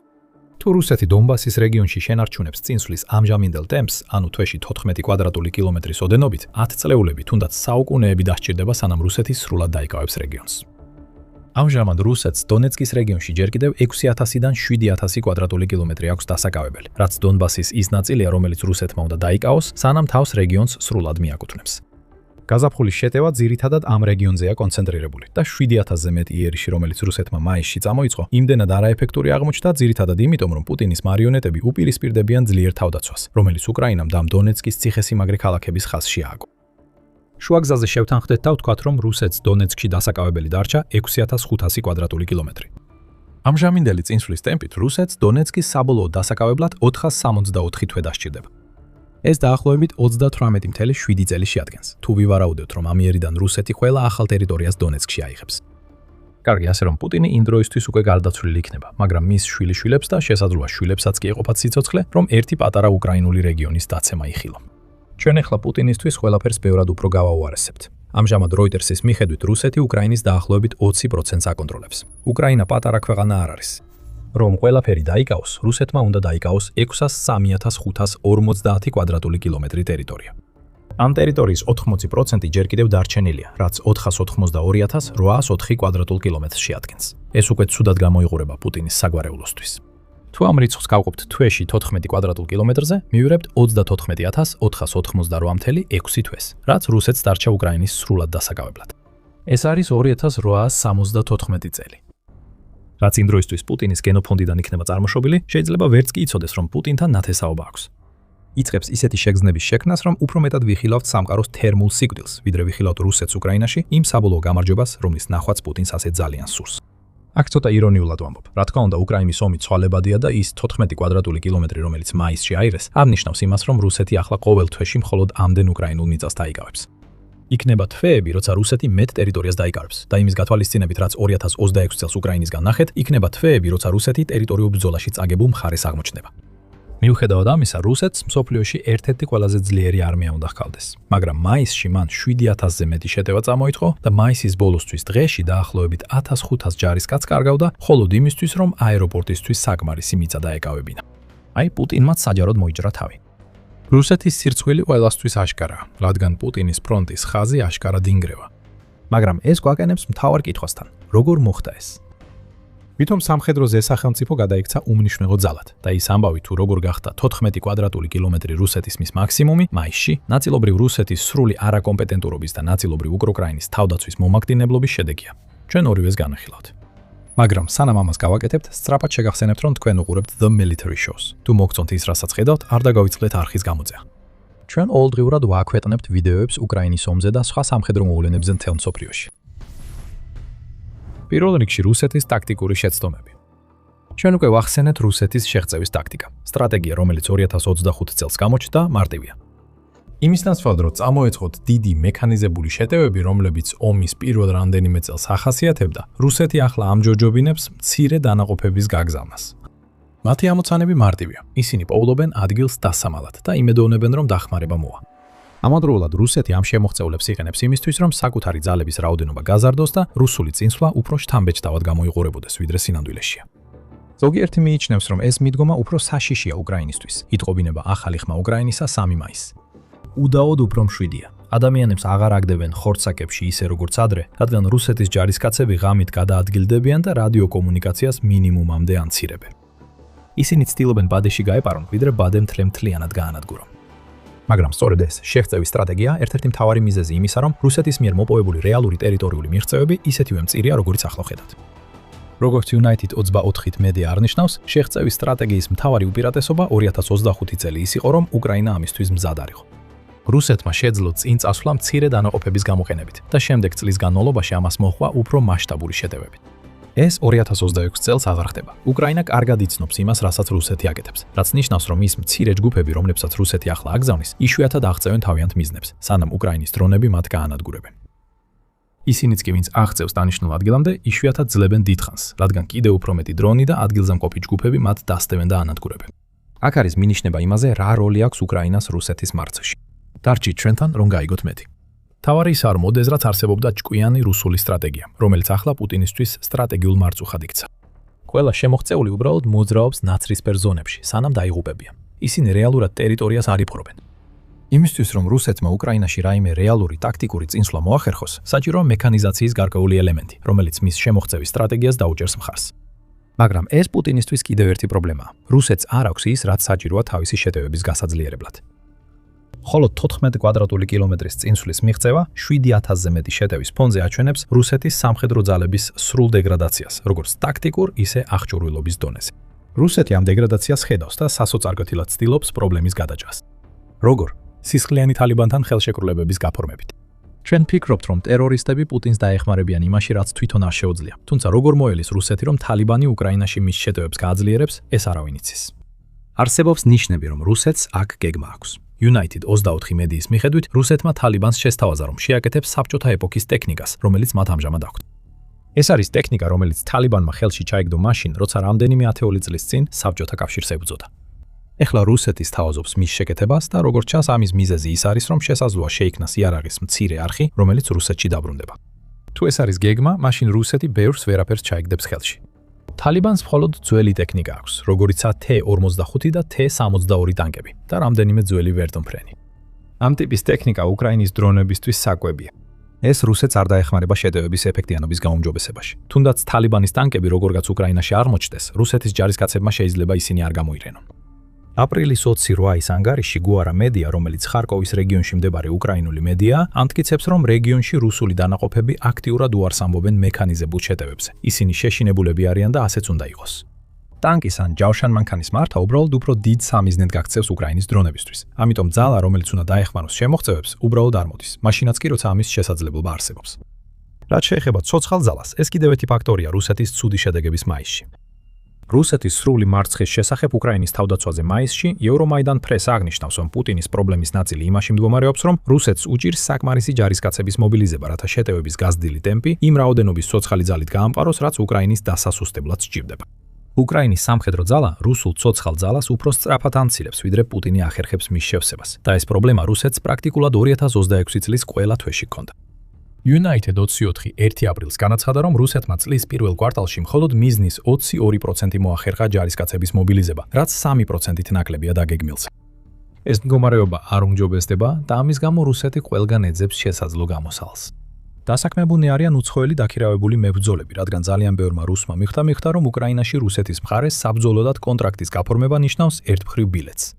რადიო თავისუფლება, რადიო თავისუფალი ევროპას მიხედვით, რუსეთის სამხედროები უკვე ქუჩაში მთვრალების მოტყუებითაც კი ცდილობენ კონტრაქტებზე ხელმოწერას. ეს მთვრალი სულელები იღვიძებენ ძლიერი თავის ტკივილით და უკვირთ, რატომ სხედან სამხედრო გაწვევის ოფისებში და ელოდებიან ბარაკებში გადაყვანას. რუსეთის მაჩვენებლები უკვე ცუდად გამოიყურება. მაგრამ ამ ყველაფრის უკან რეალური პრობლემა და რუსეთის ნელი წინსვლის ერთ-ერთი მთავარი მიზეზი იმ ჯარისკაცების ხარისხშია, რომლებსაც ის იწვევს. რუსეთი ხელმისაწვდომი ხალხის ფსკერს ქეკავს. დარგანის ცნობით, ზოგი ახალწოლს მხოლოდ 2 კვირა ან ნაკლები დრო ეძლევა წვრთნისთვის, სანამ ფრონტის ხაზი აღმოჩნდება. ეს საკმარისი არ არის არაფრისთვის, გარდა იმისა, რომ უბრალოდ წინ წახვიდე და ილოცო, რომ დრონმა არ აგაფეთქოს. ამ ახალწოლებიდან არც ერთი არ ეცოდინება, როგორ აიღოს ან შეინარჩუნოს პოზიცია. უკრაინას მხოლოდ ის დარჩენია, რომ გააგრძელოს ამ ხორცსაგებში ბრძოლა და მიიღებს იმას, რაც მაისში ვნახეთ. 7000 იერიში ადამიანებისგან, რომლებიც თითქმის არაფრით განსხვავდებიან სამოქალაქო პირებისგან, უკრაინის არმიის გამოცდილი პროფესიონალების წინააღმდეგ. ამის მხოლოდ ერთი შედეგი შეიძლება იყოს და რუსეთმა ახლახან გაიგო რა არის ეს. და ეს ისევ უკრაინას გვაბრუნებს. მიზეზი, რის გამოც რუსეთს უჭირს თავისი რიგების შევსება ისაა, რომ უკრაინა მათ წარმოუდგენლად სწრაფი ტემპით ანადგურებს. ამაზე უკვე ვისაუბრეთ ადრე. 70000 დაღუპული 2 თვეში კატასტროფაა რუსეთისთვის. ეს ასევე აჩვენებს, რამდენად ეფექტურად უპირისპირდება უკრაინა რუსეთის შერწევის სტრატეგიას.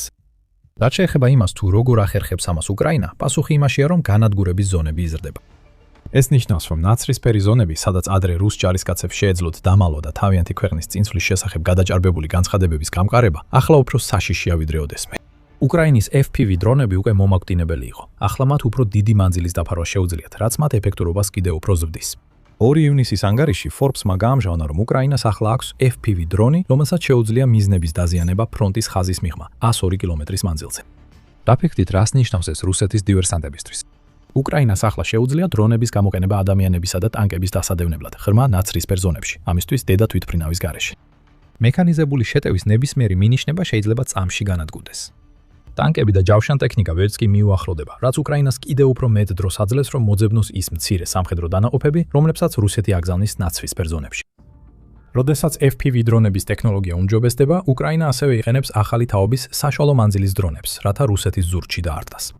სარდლობის პუნქტებს ეს დრონები ანადგურებენ, რაც ნიშნავს, რომ ფრონტთან ისედაც მინიმალური კავშირი მთლიანად ქრება. უკრაინის ახალი დრონები ასევე ესხმიან თავს საჰაერო თავდაცვის სისტემებს, რაც მეტ შესაძლებლობას აძლევს დარტყმისთვის და ანადგურებს ლოგისტიკურ მარშრუტებსა და ინფრასტრუქტურას ზურგში. ეს ყველაფერი მიზნად ისახავს იმ დამხმარე სტრუქტურების განადგურებას, რომლებზეც ფრონტალური შეტევები დგას. და რასაც შედეგად ხედავთ არის ის, რომ რუსეთის ცუდად მომზადებული ცოცხალი ძალა ათასობით ილიკვიდება, მიუხედავად იმისა, რამდენ შეტევასაც განახორციელებენ. რაც შეეხება იმას, რა მოხდება შემდეგ, პუტინი ჯადოსნურად არ გააცნობიერებს, რომ რუსეთის შეტევა ჩამოიშალა. ის კვლავ ათასობით შეტევის ბრძანებას გასცემს და უკრაინა გააგრძელებს მათ მოგერიებას. რეალობა ისაა, რომ რუსეთის შეტევა დასრულებული იყო მანამდე, სანამ საერთოდ დაიწყებოდა. მაისში დაკავებული 14 კვადრატული კილომეტრი მიწა სამწუხაროა.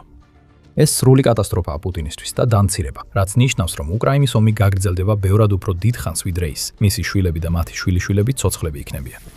როცა ისინი ბუჩაში შევიდნენ, საფუძველი ჩაუკარეს იმ ტერორს, რომელმაც უკრაინის ომს სახე მისცა. ჯარისკაცები, რომლებიც ბუჩას ჯალათებად გახდნენ ცნობილი, თავიანთ ნებაზე მოქმედებდნენ. მშვიდობიან მოსახლეობას ხოცავდნენ და ამტკიცებდნენ, რომ რუსეთს არანაირი განზრახვა არ ჰქონდათ, დაეცვა ომის წესები. ომის დანაშაულები თავიდანვე დაიწყო და უკრაინამ შურისძიება დაიფიცა. ეხლა შურისძიება უკვე დადგა. რუსეთის ბუჩას ჯალათები ახლა თავადვე იქნენ დახოცილნი. უკრაინამ წლების ლოდინის შემდეგ ბოლოს და ბოლოს მიაღწია დიდხანს ნანატრ სამართლიანობას. ეს ისტორიული ლიკვიდაციებია. ჯალათები განადგურებულნი არიან და ახლა უკრაინას შესაძლოა კიდევ უფრო დიდი სამიზნე ხავდეს ამოღებული, რადგან აგრძელებს კამპანიას, რათა პასუხისგებაში მისცეს მხეცები, რომლებმაც ბუჩაში ამდენი ადამიანი დახოცეს. 30 მაისს უკრაინის უპილოტო სისტემების ძალების მეთაურმა, ცნობილი რობერტ ბროუდიმ, განაცხადა, რომ უკრაინამ საოცარი დარტყმა მიაყენა სასწავლო პოლიგონებსა და სამხედრო ბანაკებს, რომელსაც რუსეთის მესამე და 26-ე გაერთიანებული არმიები იყენებდნენ. ღამის დრონების ოპერაცია, რომელიც ბროუდის განცხადებამდე რამდენიმე საათით ადრე განხორციელდა, კიდევ ერთი მაგალითია იმისა, თუ როგორ ამართლებს უკრაინის მიერ 2026 წელს დაწყებული საშუალო მანძილის კამპანია, იმაზე მეტად ვიდრე პუტინს ოდეს მეეგონა შესაძლებელი. მაგრამ დარტყმის მთავარი სიახლე ნამდვილ სიხარულის ტალღებს გამოიწვევდა. ყველა იმ უკრაინელში, ვისაც ახსოვს პუტინის ძალების მიერ ოკუპაციის პირველ კვირებში ჩადენილი საშინელებები. 30 მაისს უკრაინამ მხოლოდ სასწავლო ბაზები არ დაარტყა. ასევე დაიწყა რუსეთის 64-ე ცალკეული მოტომსროლელი ბრიგადის პოზიციები. ვინც არ იცის, ეს სწორედ ის ბრიგადაა, რომელიც ბუჩაში შევიდა და უკრაინის მშვიდობიან მოსახლეობაზე დანაშაულები ჩაიდინა. და ბროუდიმ ბევრი რამ თქვა იმ ადამიანებზე, ვისაც ის და მისი თანამემამულეები რუსეთის რიგებში ყველაზე გამოუსწორებელებად მიიჩნევენ.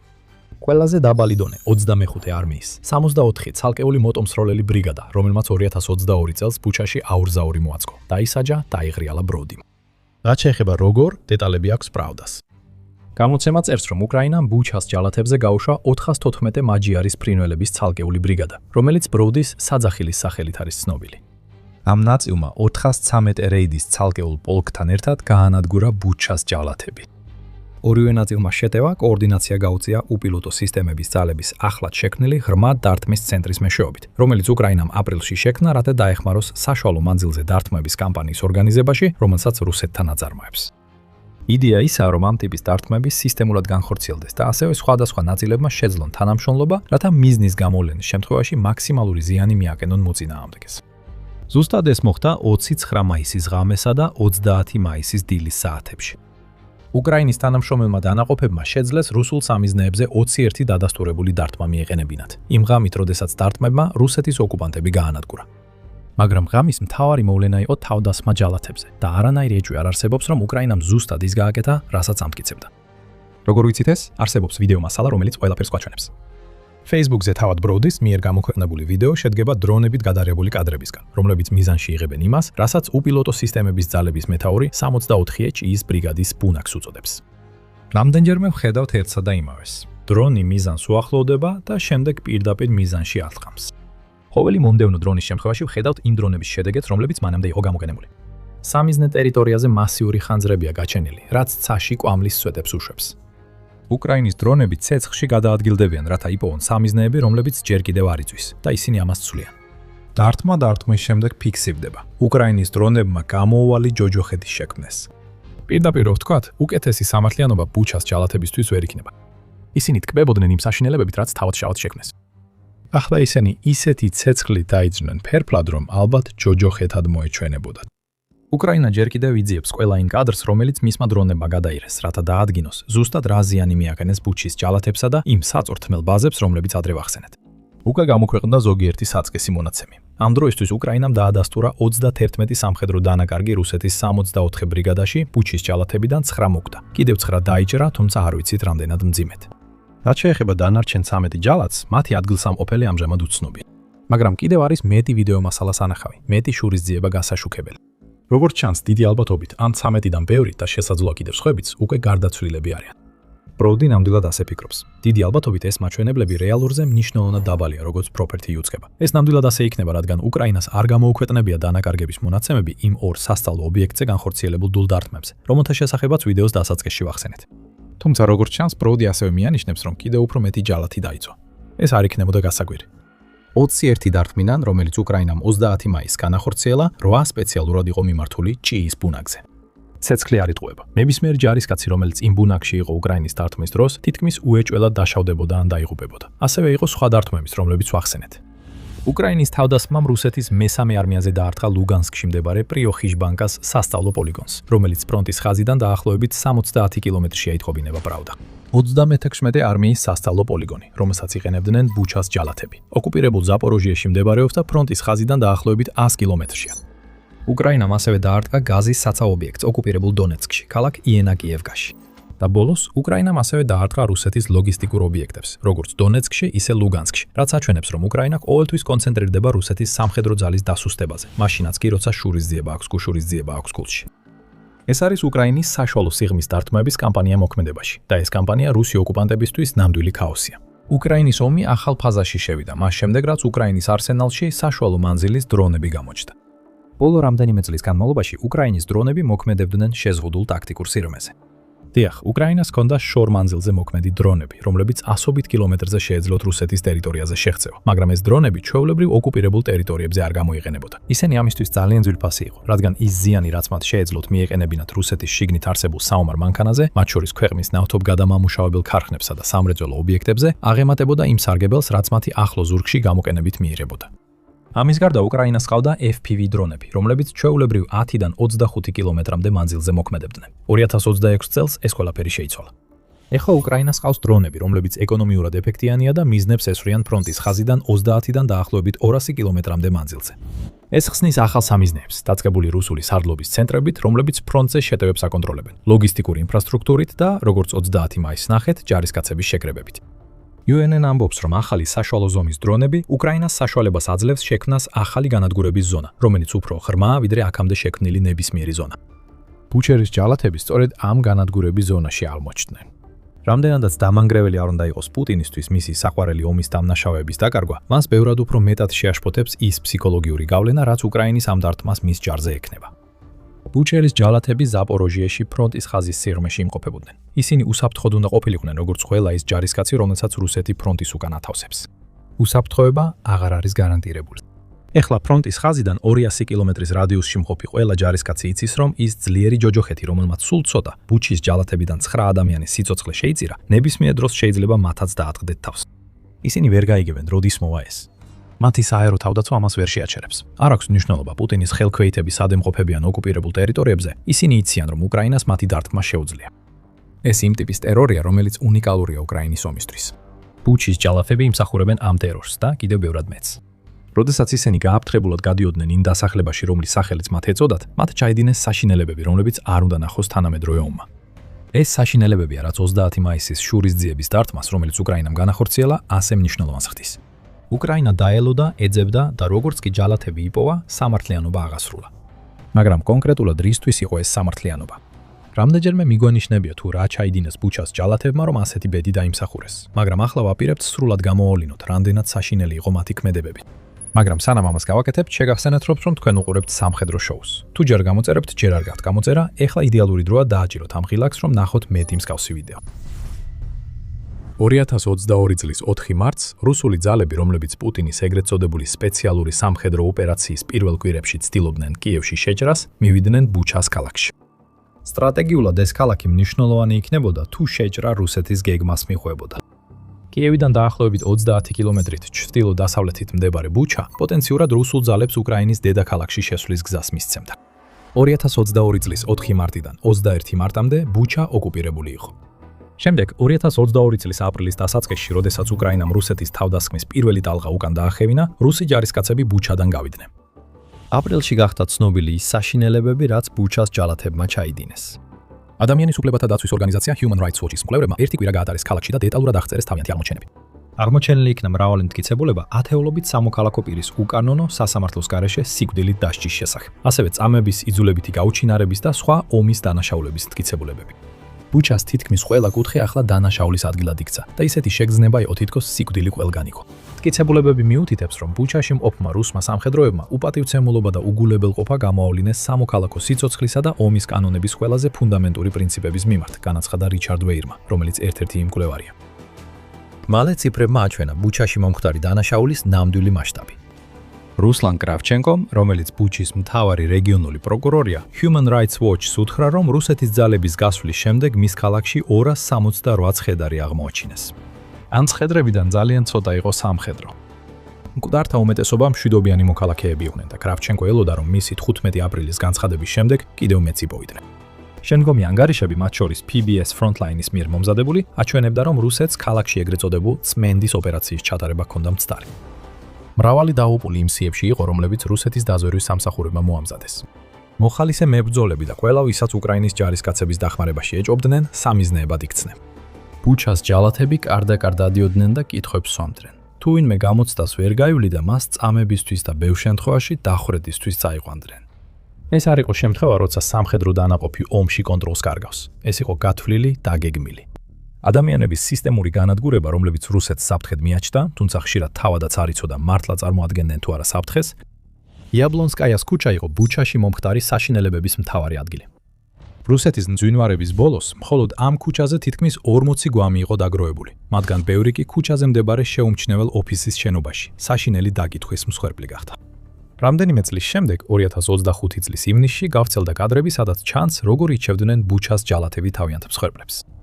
რადიო თავისუფალი ევროპას მიერ გამოქვეყნებულ ვიდეოში ჩანს, როგორ დაძრწიან რუსი ჯარისკაცები ქუჩებში. ვხედავთ, როგორ უმიზნებენ ავტომატებს მშვიდობა მოსიან მოსახლეობას, როგორ მიყავთ ადამიანები ხელები თავზე შემოხეული.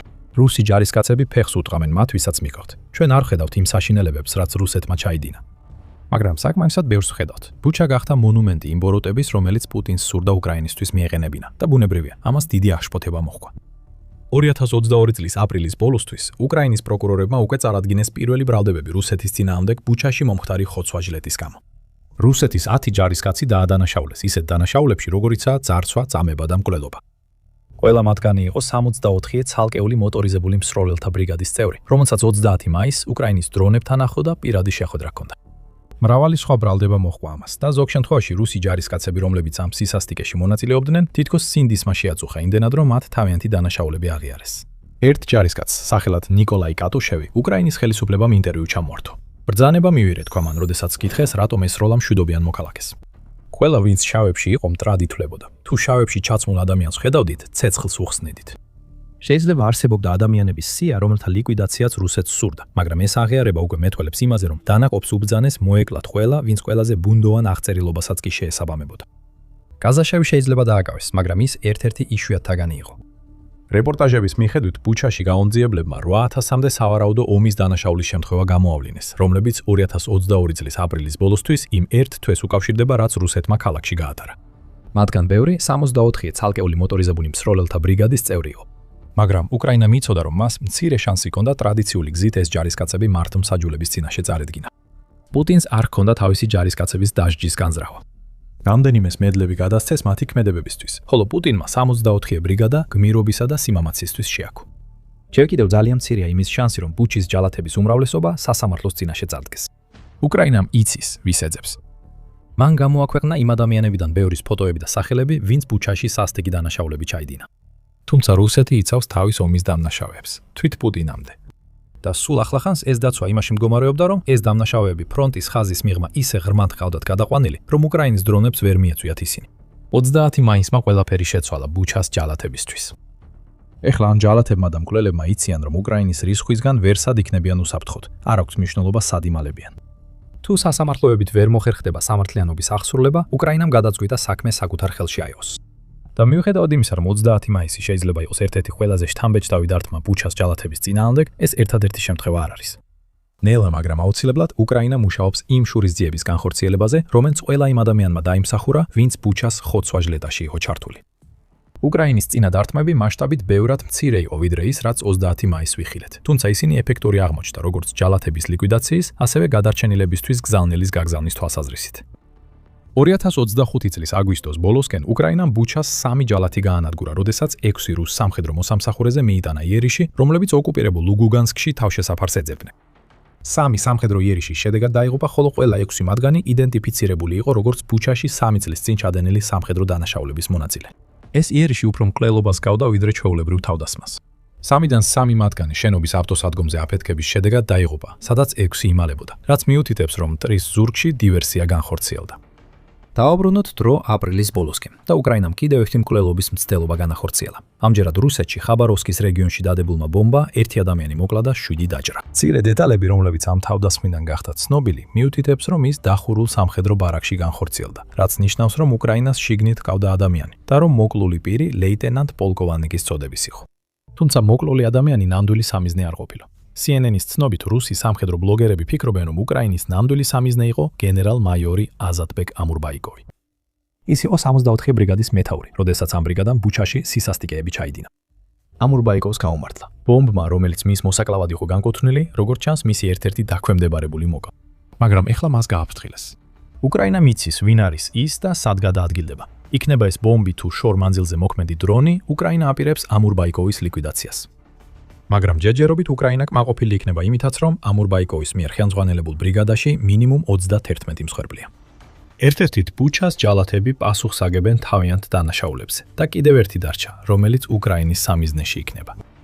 8 მაისს Eurasia Review-მა გაავრცელა ინფორმაცია იმ ცვლილებების შესახებ, რომლებიც რუსეთის სამხედრო უმაღლეს ხელმძღვანელობაში მოხდა. რუსეთის საჰაერო კოსმოსური ძალების ხელმძღვანელი გენერალი ვიქტორ ავზალოვი აღარ არის თავის პოსტზე. ის გაათავისუფლეს და მის ადგილას დანიშნეს სახმელეთო ძალების კარიერული ოფიცერი, პოლკოვნიკ გენერალი ალექსანდრე ჩაიკო. ალბათ უკვე ხვდებით საით მიდის ეს ამბავი. ჩაიკო ერთ-ერთია იმ ადამიანთაგან, ვინც ბუჩაში მომხდარ მასაკრაზეა პასუხისმგებელი და სწორედ ის ხელმძღვანელობდა რუსეთის აღმოსავლეთ სამხედრო ოლქს იმ დროს, როცა ეს მოხდა. უკრაინამ უკვე წაუყენა ბრალი ჩაიკოს, ხოლო ევროპის კავშირმა მას სანქციები დაუწესა ბუჩაში მომხდარში მისი როლის გამო. ეხლა კი პუტინმა ჩაიკო დააჯილდოვა თანამდებობით, რისთვისაც ის სრულიად შეუფერებელია. ამით მან კიდევ ერთ ჯალათს დაადო სამიზნე თავზე. შესაძლოა ჩაიკო იყოს შემდეგი სამიზნე, რადგან უკრაინა სისტემატურად ანადგურებს იმ დანაყოფს, რომელიც ბუჩაში მომხდარზეა პასუხისმგებელი. ან იქნება არა. ეს არის ნამდვილი ხრიკი. უკრაინამ დაამტკიცა, რომ შეუძლია ჯალათების ლიკვიდაცია დრონებითა და დივერსიული ოპერაციებით. ეხლა 64 ბრიგადის დარჩენილი წევრები, რომლებმაც ბუჩაში კლავდნენ და აწამებდნენ, ყველა ერთსა და იმავე კითხვას დასვამს საკუთარ თავს. შემდეგი მე ვარ? ისინი ვერ მიიღებენ პასუხებს, სანამ უკრაინა მზად არ იქნება კიდევ ერთხელ დაატეხოს თავისი ცეცხლოვანი სამართლიანობა ბუჩას ჯალათებს. შურისძიება დაელოდება დანარჩენ ჯალათებს. მაგრამ როცა უკრაინა ანადგურებს დანაყოფს, რომელმაც ათასობით ომის დანაშაული ჩაიდინა, ის შურისძიებას სხვა გზებითაც ახორციელებს. რუსეთის პრეზიდენტი ვლადიმერ პუტინი თავისი ყველაზე საშინელი კოშმარის ახდენას უყურებს. როდესაც მისი ომი უკრაინასთან სრულ კატასტროფად იქცევა, ჯარისკაცებისა და ტექნიკის დამანგრეველი დანაკარგებით, მის მიერ ფრთხილად აშენებული რეპუტაციაც ნელ-ნელა ინგრევა. ყოფილი კიგბ-ის ოფიცერი ვეღარ იბრუნებს იმ შიშსა და პატივისცემას, რაც ადრე ჰქონდა, და პუტინის პარანოია იზრდება, რადგან მის ყველაზე ერთგულ მოკავშირეებსაც კი მის წინააღმდეგ მოქცევა იწყებენ. ეხლა უკვე რუსი ჟურნალისტებიც კი იუწყებიან, რომ პრეზიდენტი სულ უფრო მეტად შიშობს, რომ ან ხელისუფლებიდან გადააყენებენ, ან მოკლავენ. და შესაძლოა ძალაუფლების შესანარჩუნებლად სულ უფრო მკაცრ და დამაზიანებელ ზომებს მიმართავდეს, რითაც რუსეთს ისევ ბნელ საუკუნეებში აბრუნებს. იმის გასაგებად, თუ რა შეიძლება გეგმავდეს პუტინი, ჯერ უნდა გადავინაცვლოთ შორს წარსულში. უკან მე-16 საუკუნეში ცარ ივანე მეოთხის ეპოქაში, რომელიც უფრო ცნობილია როგორც ივანე მრისხანე და მართავდა რუსეთს 1547 წლიდან 1584 წელს გარდაცვალებამდე, ივანე იყო უკიდურესად პარანოიდული და არაპროგნოზირებადი მმართველი. მისი მმართველობის ადრეული ეტაპები შედარებით სტაბილური იყო, მაგრამ ტახტზე 10 წლიანი ყოფნის შემდეგ ორი ცხოვრებისეული მოვლენა სრულიად შეცვალა მისი შეხედულებები და მიდგომა სამუდამოდ. პირველი ასეთი მოვლენა 1560 წელს მოხდა, როდესაც ივანეს საყვარელი ცოლი ანასტასია გარდაიცვალა. მიუხედავად იმისა, რომ იმ დროს არ არსებობდა მტკიცებულება, ივანე ძლიერ ეჭვობდა, რომ ანასტასია მისმა მტრებმა მოწამლეს. წლების შემდეგ მეცნიერებმა მართლაც გამოიკვლიეს ცარიცასწულები და აღმოაჩინეს ვერცხლისწყლის უჩხლისწყლის უჩვეულოდ მაღალი დონე, რაც მიუთითებს, რომ ივანეს პარანოია შესაძლოა არ ყოფილიყო უსაფუძვლო. რამდენიმე წლის შემდეგ 1564 წელს ივანეს ერთ-ერთმა ყველაზე ახლო მეგობარმა, პრინცმა კურბსკიმ, უღალატა მას. 1558 წელს ივანემ წამოიწყო არასწორად დაგეგმილი მცდელობა და ეპყრო ბალტიისპირეთის ლივონიის ტერიტორია. კურბსკი თავდაპირველად ეხმარებოდა მას. მაგრამ მას შემდეგ, რაც ცარ ივანესთან ურთიერთობა გაუფუჭდა და რეპრესიები შეეშინდა, კურბსკი ლიტვაში გადაიხვეწა და საბოლოოდ პოლონეთ-ლიტვის გაერთიანებულ არმიას ჩაუდგა სათავეში რუსეთის ძალების წინააღმდეგ, რის შედეგადაც ივანეს მძიმე და დამამცირებელი სამხედრო მარცხი მიაყენა. ამ მოვლენებმა ივანეს ფსიქიკაზე მძიმე გავლენა მოახდინა. მან დატოვა მოსკოვი და ჩრდილოეთით ალექსანდროვის ქალაქში გაემგზავრა, სადაც წერილი დაწერა და ტახტიდან გადადგომის განზრახვა გამოაცხადა. თუმცა თავადებისა და სასულიერო პირების საბჭო, რომელსაც მან მართვა მიანდო, მის არყოფნაში ეფექტურად ვერ მართავდა და სთხოვეს გადაწყვეტილება გადაეხედა. მან დათანხმდა, მაგრამ ერთი უმნიშვნელოვანესი პირობით. მას უნდა მიეცა აბსოლუტური ძალაუფლება, მათ შორის უფლება წაერთმია მიწები ყველასთვის, ვინც მას უღალატებდა და დაესაჯა სიკვდილით ყველა, ვისაც ღალატში ეჭვმიტანილად ჩათვლიდა. სამეფო კარი სასოწარკვეთილი იყო, ამიტომ ივანის პირობებს დათანხმდა. ასე დაიწყო ოპრიჩნინა, ბნელი და საშინელი პერაშინელი პერიოდი რუსეთის ისტორიაში, როდესაც ივანის თანდაყოლილი შიში და პარანოია სრულად გამოვლინდა. ეს გულისხმობდა რუსეთის ორ ადმინისტრაციულ ნაწილად დაყოფას, რომელთაგან ერთს, ოპრიჩნინას, მთლიანად ივანი მართავდა, როგორც თავად ჩათვლით და საჭიროდ, ხოლო მეორე ნაწილი თავად აზნაურობის კონტროლქვეშ იყო.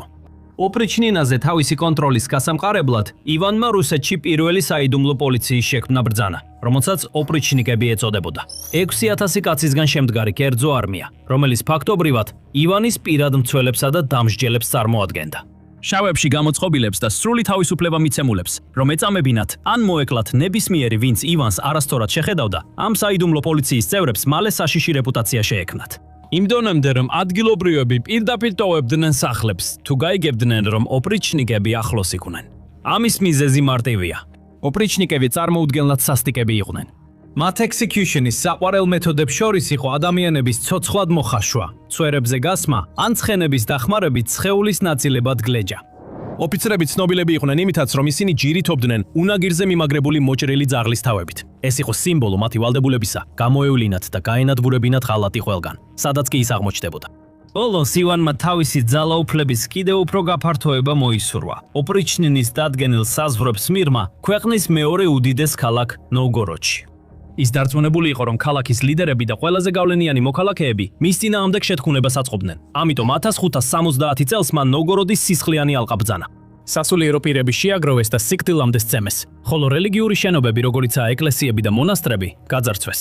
ბაჭრები, დიდებულები და სხვა მოხელეებიც საშინელი მეთოდებით აწამეს და მოკლეს და მათ ცოლებსა და შვილებსაც კი არაჩვენეს მოწყალება. ბევრს მათგანს შეაგროვეს და ახლო მდებარე მდინარეში გადააგდეს. ეს მთელი სისასტიკე და სისხლისღვრა ერთი ადამიანის შიშებსა და დაუცველობაზე იყო დაფუძნებული. დღესაც კი წარსულის ექოები აშკარად ჩანს. პუტინი ოფიციალურად შეიძლება არც მეფეა და არც იმპერატორი, მაგრამ არაერთხელ მოქცეულა ისე, როგორც ერთ-ერთი მათგანი. მან არაერთხელ დაარღვია და შეცვალა რუსეთის კანონები და თვით ქვეყნის კონსტიტუციაც კი, რათა წლიდან წლამდე ხელისუფლებაში დარჩენილიყო. მან ასევე გამოავლინა იგივე სისასტიკე, რაც ივანემ რისხანეს ჰქონდა, როდესაც მეზობელი ქვეყნის ოკუპაცია დაავალა და ახლა იწყებს იმავე ნევროზების გამოვლენას, რომლებმაც ივანეს მრისხანეს სახელი მიანიჭეს. ამის სამი ძირითადი მიზეზი არსებობს. პირველ რიგში და ყველაზე აშკარად, ომი რუსეთისთვის წარმოუდგენლად ცუდად მიმდინარეობს. უახლესი შეფასებების მიხედვით, რუსეთს უკრაინაში მილიონზე მეტი საერთო დანაკარგი აქვს, მათ შორის ასობით ათასი დაღუპული. ქვეყანამ ასევე დაკარგა აღჭურვილობის უზარმაზარი რაოდენობა, ტანკებიდან და ქვეითთა საბრძოლო მანქანებიდან დაწყებული, ძვირადღირებული საჰაერო თავდაცვის სისტემებითა და უახლესი რადარებით დამთავრებული. ყოველი გასული თვე კრემლის ძალებისთვის დამანგრეველი დანაკარგების შესახებ კიდევ უფრო მეტ ანგარიშს სწავლეს, 10,000-ობით ახალი მსხვერპლით. ეს შეიძლება არც ისე მნიშვნელოვანი იყოს, თუ ქვეყანა რეალურად შეძლებდა მნიშვნელოვანი წარმატებების მიღწევას ადგილზე, მნიშვნელოვანი ქალაქებისა და დასახლებების დაკავებას, უკრაინის თავდაცვითი ხაზების გარღვევას და აშკარა და გარდაუვალი გამარჯვებისკენ სვლას. მაგრამ ესეც არ ხდება. ამის ნაცვლად რუსეთის წინსვლის ტემპი მნიშვნელოვნად შენელდა ფრონტის ბევრ მონაკვეთზე, სადაც ათასობით ჯარისკაცი მხოლოდ უმცირესი მიწის ნაკვეთებისთვის კარგავს სიცოცხლეს. ზოგ რეგიონში უკრაინის ძალებმა შეძლეს ნელ-ნელა სიტუაციის შემოbrunება, დაკარგული მიწების დაბრუნება და რუსების უკან დახევა. შედეგად რუსეთის დანაკარგების მაჩვენებელმა საბოლოოდ დაიწყო მისი რეკრუტირების მაჩვენებლის გადაჭარბება და ქვეყანას სულ უფრო უჭირს საკმარისი ახალი ჯარისკაცების მოზიდვა საკუთარი რიგების შესავსებად. სხვა სიტყვებით რომ ვთქვათ, რუსეთის არმია აღარ ფართოვდება, არამედ მცირდება და ეს სრული მარცხია იმ კაცისთვის, ვინც ყველაფერს მართავს, პუტინისთვის. მეორე დიდი პრობლემა ეკონომიკურია. რუსეთის ომი უკრაინასთან რამდენიმე კვირაში უნდა დასრულებულიყო. მოსკოვის ძალებს ელოდებოდნენ, რომ უკრაინის თავდაცვით ხაზებს სწრაფად გაარღვევდნენ და რუსეთის დროშას კიევის ქუჩებზე უპრობლემოდ აღმართავდნენ. ოპერაცია მაინც თანხებს მოითხოვდა, მაგრამ გრძელვადიან პერსპექტივაში შესაძლოა გაცილებით მეტი შემოსავალი მოეტანა, რადგან რუსეთი ახალდაპყრობილ ტერიტორიებს გამოიყენებდა. ეს არ მოხდა. ამის ნაცვლად ომი უკვე რამდენიმე წელია მძვინვარებს და კრემლი იძულებულია მილულია მილიარდობით დოლარი დახარჯოს მის გასაგრძელებლად.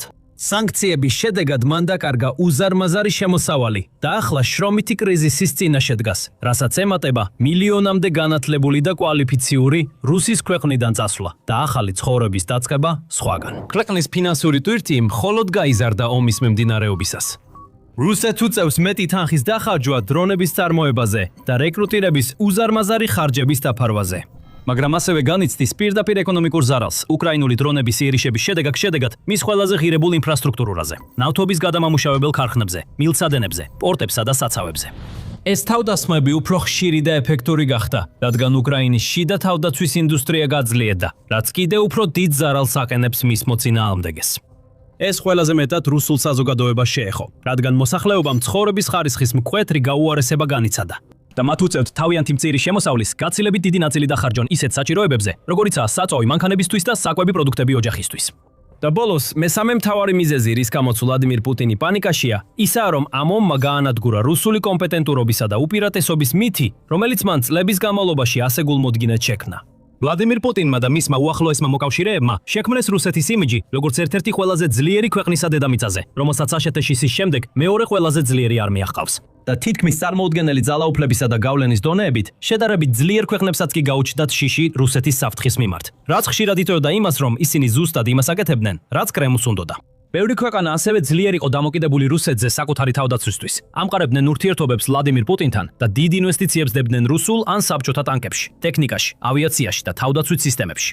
აი რატომ, როდესაც ომი დაიწყო, ანალიტიკოსების უმეტესობა ელოდა, რომ რუსეთის გამარჯვება გარდაუვალი იყო და კრემლის საომარის მანქანა უმოწყალოდ გაივლიდა უკრაინას. ამის ნაცვლად ეს მანქანა გადაიქცა მწყობრიდან გამოსულ ნამსხვრევად, რომელიც მუშაობს 50 წლის ტრაქტორის ეფექტურობით. რუსეთის საუკეთესო ტანკები გადაიქცა დამწვარი ნამსხვრევებად. მისმა საჰაერო ძალებმა ვერასდროს შეძლეს უპირატესობის მოპოვება, მიუხედავად იმისა, რომ ომი უზარმაზარი უპირატესობით დაიწყეს. და მისი ეგრეთ წოდებული უძლეველი არმია კვლავ და კვლავ ვერ ახერხებს თითქმის არც ერთი დასახული მიზნის მიღწევას.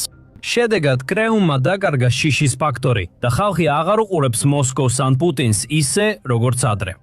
ეხლა სანამ ამ ყველაფრის მნიშვნელობაზე ვისაუბრებთ, თუ ასეთი ანალიზი გსურთ უფრო ხშირად მოისმინოთ, დარწმუნდით, რომ გამოწერილი გაქვთ სამხედრო შოუ. ჩვენ ყოველ კვირას ასე ვაანალიზებთ ყველაფერს. ომის ადრეულ ეტაპებზე უკრაინასთან რუსი ოფიციალური პირები ძირითადად ემორჩილებოდნენ ხაზს და არ აკრიტიკებდნენ ღიად კრემლის გადაწყვეტილებებს, ან არ უსვამდნენ პუტინის შესაძლო შეცდომებს ხაზგასმით.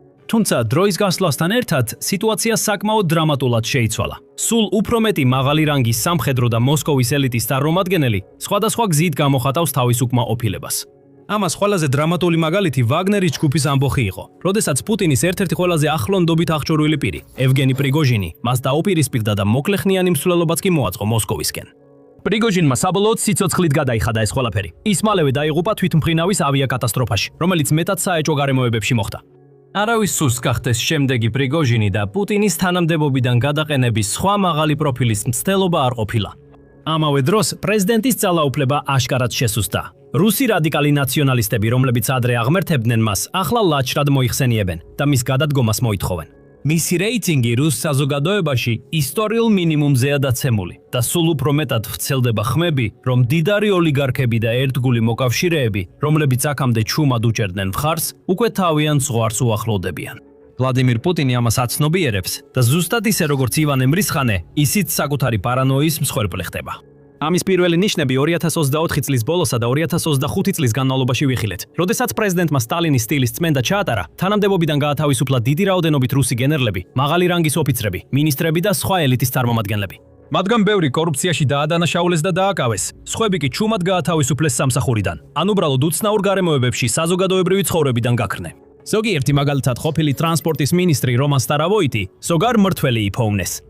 თელმა ამ ეპიზოდმა წარმოუდგენელი წარმოდგენა მოგცა პრეზიდენტის შეშფოთებულ გონებრივ მდგომარეობაზე, რადგან ის სისტემატურად აშორებდა გამოცდილ და ოდესღაც სანდო ადამიანებს ძალაუფლების პოზიციებიდან. ხშირად მათ ნაცვლად ნიშნავდა ისეთებს, ვინც ნაკლებად კომპეტენტურად მიიჩნეოდა, მაგრამ უფრო ერთგული იყო. და როგორც ჩანს, ამან დიდად ვერ შეამსუბუქა პუტინის პანიკა, რადგან 2026 წლის მაისის ანგარიშმა აჩვენა, რომ პრეზიდენტს აქტიურად ეშინია ნებისმიერ მომენტში შეიძლება მოკლან ან ძალაუფლებიდან გადააყენონ. ანგარიში შედგენილი იყო ერთ-ერთი ანონიმური ევროკავშირის ქვეყნის მიერ და გამოქვეყნდა დამოუკიდებელ რუსულ საგამოძიებო ჟურნალისტურ პლატფორმა Important Stories-ზე 4 მაისს.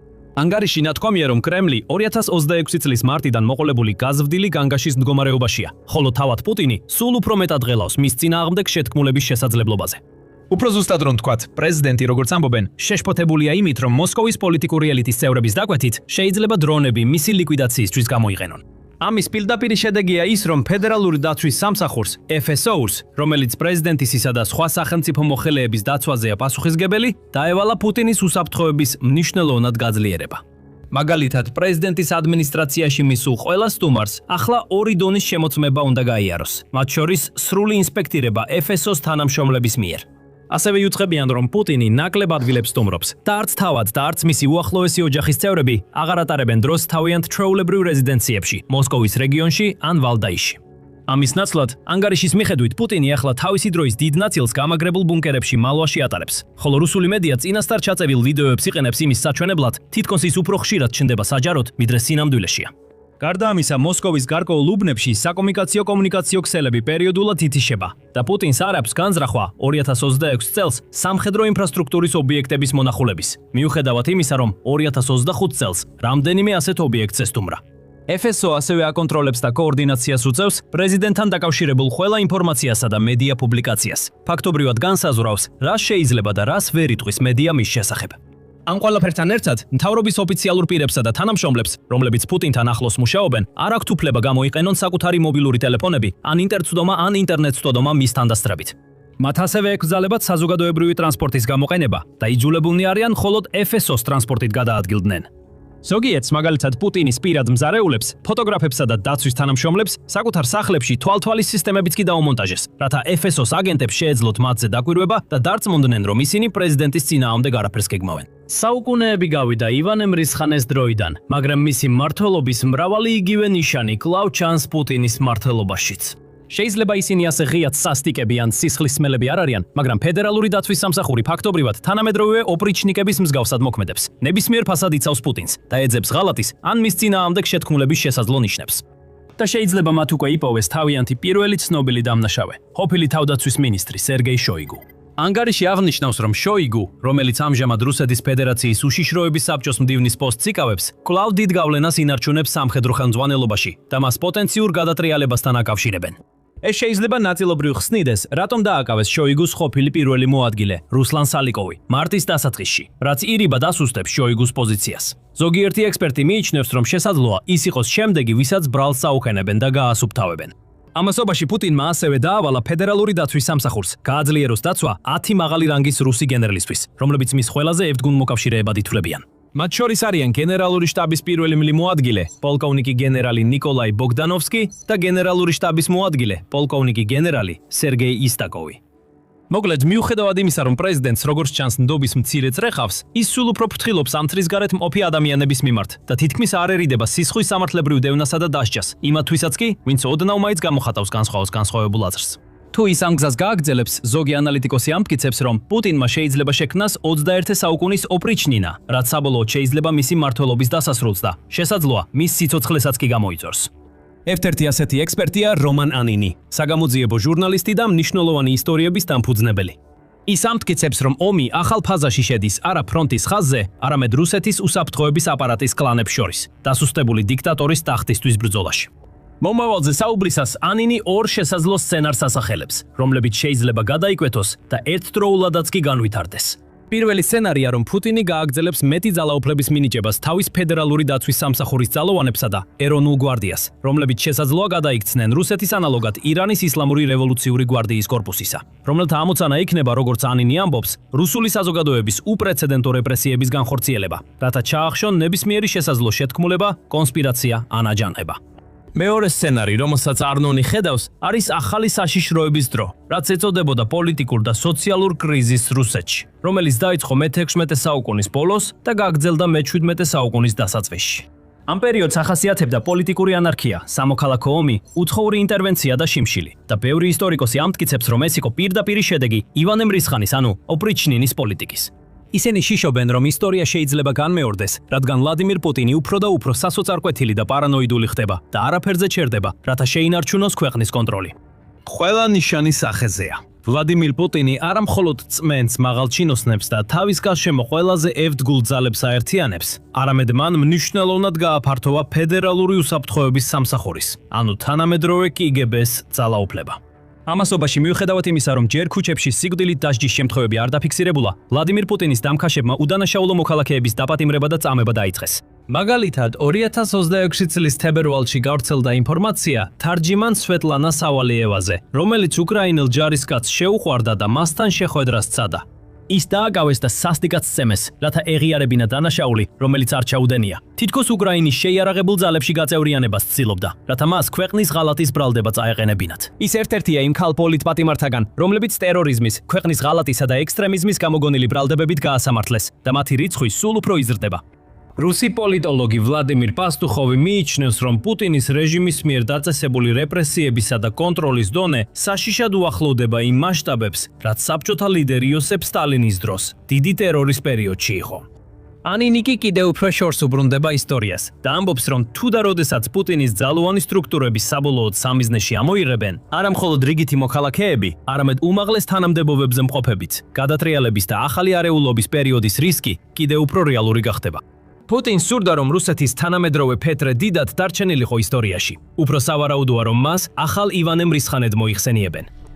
9 მაისს რუსეთის პრეზიდენტი ვლადიმირ პუტინი წითელ მოედანზე იდგა, რათა რუსეთის გამარჯვების დღის აღლუმისთვის ედევნებინა თვალი. რუსეთის გამარჯვების დღის აღლუმი ყველაზე მნიშვნელოვანი რიტუალი რუსეთის გეოპოლიტიკურ კალენდარში. ცერემონია იყო მცდელობა გაიხსენებინათ მსოფლიოსთვის და უპირველესად რუსეთის ხალხისთვის, რომ ერს, რომელიც ნაცისტური გერმანიის დამარცხებაში დაეხმარა, ისტორიის მთავარ სცენაზე ადგილი დამსახურებულად ეკავა. ჩვეულებრივ ტანკები მოედანს გადაუვლიდნენ და კონტინენტთა შორის ბალისტიკურ რაკეტებს ამაკად გამოიტანდნენ, ხოლო გამანადგურებელი თვითმფრინავები ცაში გადაიფრენდნენ. მესიჯი ყოველთვის ასეთი იყო: ჩვენ ყოველთვის გამარჯვებულები ვიყავით და ყოველთვის ვიქნებით. მაგრამ არა წელს. ან წლის ვერსიაში ტანკები არისო. არც მოწინავე სარაკეტო სისტემები ან მძიმე სამხედრო ტექნიკა არ გამოჩენილა. გამარჯვების დღის აღლუმის ბოლო 20 წლის განმავლობაში პირველად ჯავშან ტექნიკის კოლონები სახლში დარჩნენ. ისინი უბრალოდ ვიდეოზე აჩვენეს, რადგან კრემლს ეშინოდა, რომ უკრაინული დრონები მათ პირდაპირ ეთერში გაანადგურებდნენ. დაფიქრდით ამაზე ერთი წუთით. ქვეყანა, რომელმაც 10 წლეულების განმავლობაში მსოფლიოში ყველაზე დიდი ბირთვული არსენალი მუდმივ მზადყოფნაში ყავდა, საკუთარ დედაქალაქში ტანკებს ვეღარ ატარებს. რადგან ქვეყანა, რომლის დაპყრობასაც რამდენიმე დღეში თავდაჯერებულად აპირებდა, ახლა მოსკოვის დაბომბასაც კი ახერხებს. 4 წლის წინ ვლადიმირ პუტინის ტანკების ეკიპაჟები კიევის მიმართულებით მიემართებოდნენ. ფორმალური უნიფორმები ჩანთებში ჩაელაგებინათ. ისინი ელოდნენ გამარჯვების აღლუმს უკრაინის დედაქალაქში ერთ კვირაში. დღეს კი ვლადიმირ პუტინს ვეღარ შეუძლია თავისი აღლუმის ჩატარება. მაგრამ წითელ მოედანზე ტანკების არ ყოფნა მხოლოდ ყველაზე თვალსაჩინო სიმპტომია, ბევრად უფრო ღრმა პრობლემისა. ამ წუთებში სახელმწიფო ტელევიზიის ფასადის და საგულდაგულო დადგმული ფოტოსესიების მიღმა რაღაც ირღვევა რუსეთის სისტემაში და თავად კრემლშიც. ელიტა იმედგაცრუებულია, საზოგადოება გაბრაზებულია და ეკონომიკა ინგრევა. და ვლადიმირ პუტინი, ადამიანი, რომლის ბრმა ამბიციამაც ყველაფერი დაიწყო, სულ უფრო იზოლირებულია, სულ უფრო მეტად ატყუებენ და სულ უფრო უუნაროა შეაჩეროს ის, რაც თავად აამოქმედა. რასაც ახლა ხედავთ, მსოფლიოს ყველაზე სანდო რუსეთის ექსპერტების თქმით არის გეოპოლიტიკური კატასტროფის დასაწყისი, რომელიც თავად პუტინმა გამოიწვია. და ისტორია გვასწავლის, რომ რუსეთის ლიდერებისთვის ასეთი კატასტროფები იშვიათად მთავრდება მშვიდად. იმის გასაგებად რა ხდება ახლა რუსეთში, მოდით უფრო ღრმად ჩაუღრმავდეთ. როგორ მუშაობს სინამდვილეში ძალაუფლება რუსეთში? რობერტ სერვისის, ბრიტანელი ისტორიკოსის თქმით, რომელმაც SSR-K-ს თემაზე ბევრი დაწერა, რუსეთის პოლიტიკური ლეგიტიმაცია რეალურად არ ეფუძნება არჩევნებს ან საკონსტიტუციო ნორმებს. ამის ნაცვლად ის დაფუძნებულია სამხედრო დიდებაზე. რუსებს ბავშვობიდან ასწავლიან, რომ ბრძოლის ველზე მოპოვებული ისტორია ყველაფერზე მაღლა დააგენონ. ტოლსტოის ომი და მშვიდობა არსებითად წარმოადგენს ტრაქტატს ნაპოლეონზე რუსეთის გამარჯვების შესახებ. საბჭოთა არმიის მიერ ბერლინის აღება 1945 წელს არის მისი ეროვნული იდენტობის საფუძველი. ის, რასაც ქვეყანა ეყრდნობა, როცა სჭირდება თავის ვინაობის გახსენება. ამიტომ ნებისმიერი რუსი ლიდერი, რომელიც ომებს იგებს, ლეგიტიმურია, ხოლო ის, ვინც ომებს აგებს, არა. და თუ ისტორიას დავეყრდნობით, რუსი ხალხი სწრაფად იღებს ზომებს იმის წინააღმდეგ, ვინც ომებს აგებს. გაიხსენეთ ცარ ნიკოლოზ მეორე. მან 1904 წელს დაიწყო ომი იაპონიასთან, რომელიც რუსეთმა წააგო. და ამ დამცირებამ მის მმართველობას საფუძველი გამოაცალა. შემდეგ პირველი მსოფლიო ომი დაიწყო. 1917 წლისთვის რუსეთის არმია აღმოსავლეთ ფრონტზე საკმაოდ კარგად იბრძოდა. მაგრამ საზოგადოება ამას ვერ ხედავდა. მათ მხოლოდ ის დაინახეს, რომ მეფემ თავი მთავარსარდლად გამოაცხადა და წლების განმავლობაში ხოცვა ჟლეტასა და ტანჯვას ხელმძღვანელობდა. 1917 წლის თებერვალში პოლიტიკოსები და ხალხი დედაქალაქში მის წინააღმდეგ გამოვიდა და 3 საუკუნეზე მეტი რომანოვების დინასტიური მმართველობა დასრულდა, როცა ნიკოლოზმა ჩუმად მოაწერა ხელი ტახტიდან გადადგომის დოკუმენტს. 1 წლის შემდეგ ის მოკლედ დასაჯეს სიკვდილით. პუტინს აქვს ღრმა ცოდნა რუსეთის კულტურისა და მმართველობის წესების შესახებ. პირველ წლებში ხელისუფლებაში ყოფნისას მან ლეგიტიმაცია მეორე ჩეჩნეთის ომზე ააგო. ომი 1989 წელს დაიწყო, როცა პუტინი ჯერ კიდევ პრემიერ-მინისტრი იყო და შეიძლება ითქვას, რომ მისი კარიერა მნიშვნელოვნად წაიწია წინ მას შემდეგ, რაც 2000 წელს რუსულმა მხარემ გამარჯვება გამოაცხადა. ამის შემდეგ იყო 2008 წლის ომი საქართველოში, რომელიც მხოლოდ 5 დღე გაგრძელდა და ბლიცკრიგის სახე მიიღო. უკრაინაზე რო გადავიდეთ, 2014 წელს კირიმის ანექსია ფაქტობრივად უპრობლემოდ განხორციელდა. უცნობი სამხედროების გამოყენებით ადგილობრივი მთავრობის ცენტრი დაიკავეს, სწრაფად ჩაატარეს რეფერენდუმი და რეგიონი დაიკავეს მანამდე, სანამ დასავლეთი რეაგირებას მოასწრებდა.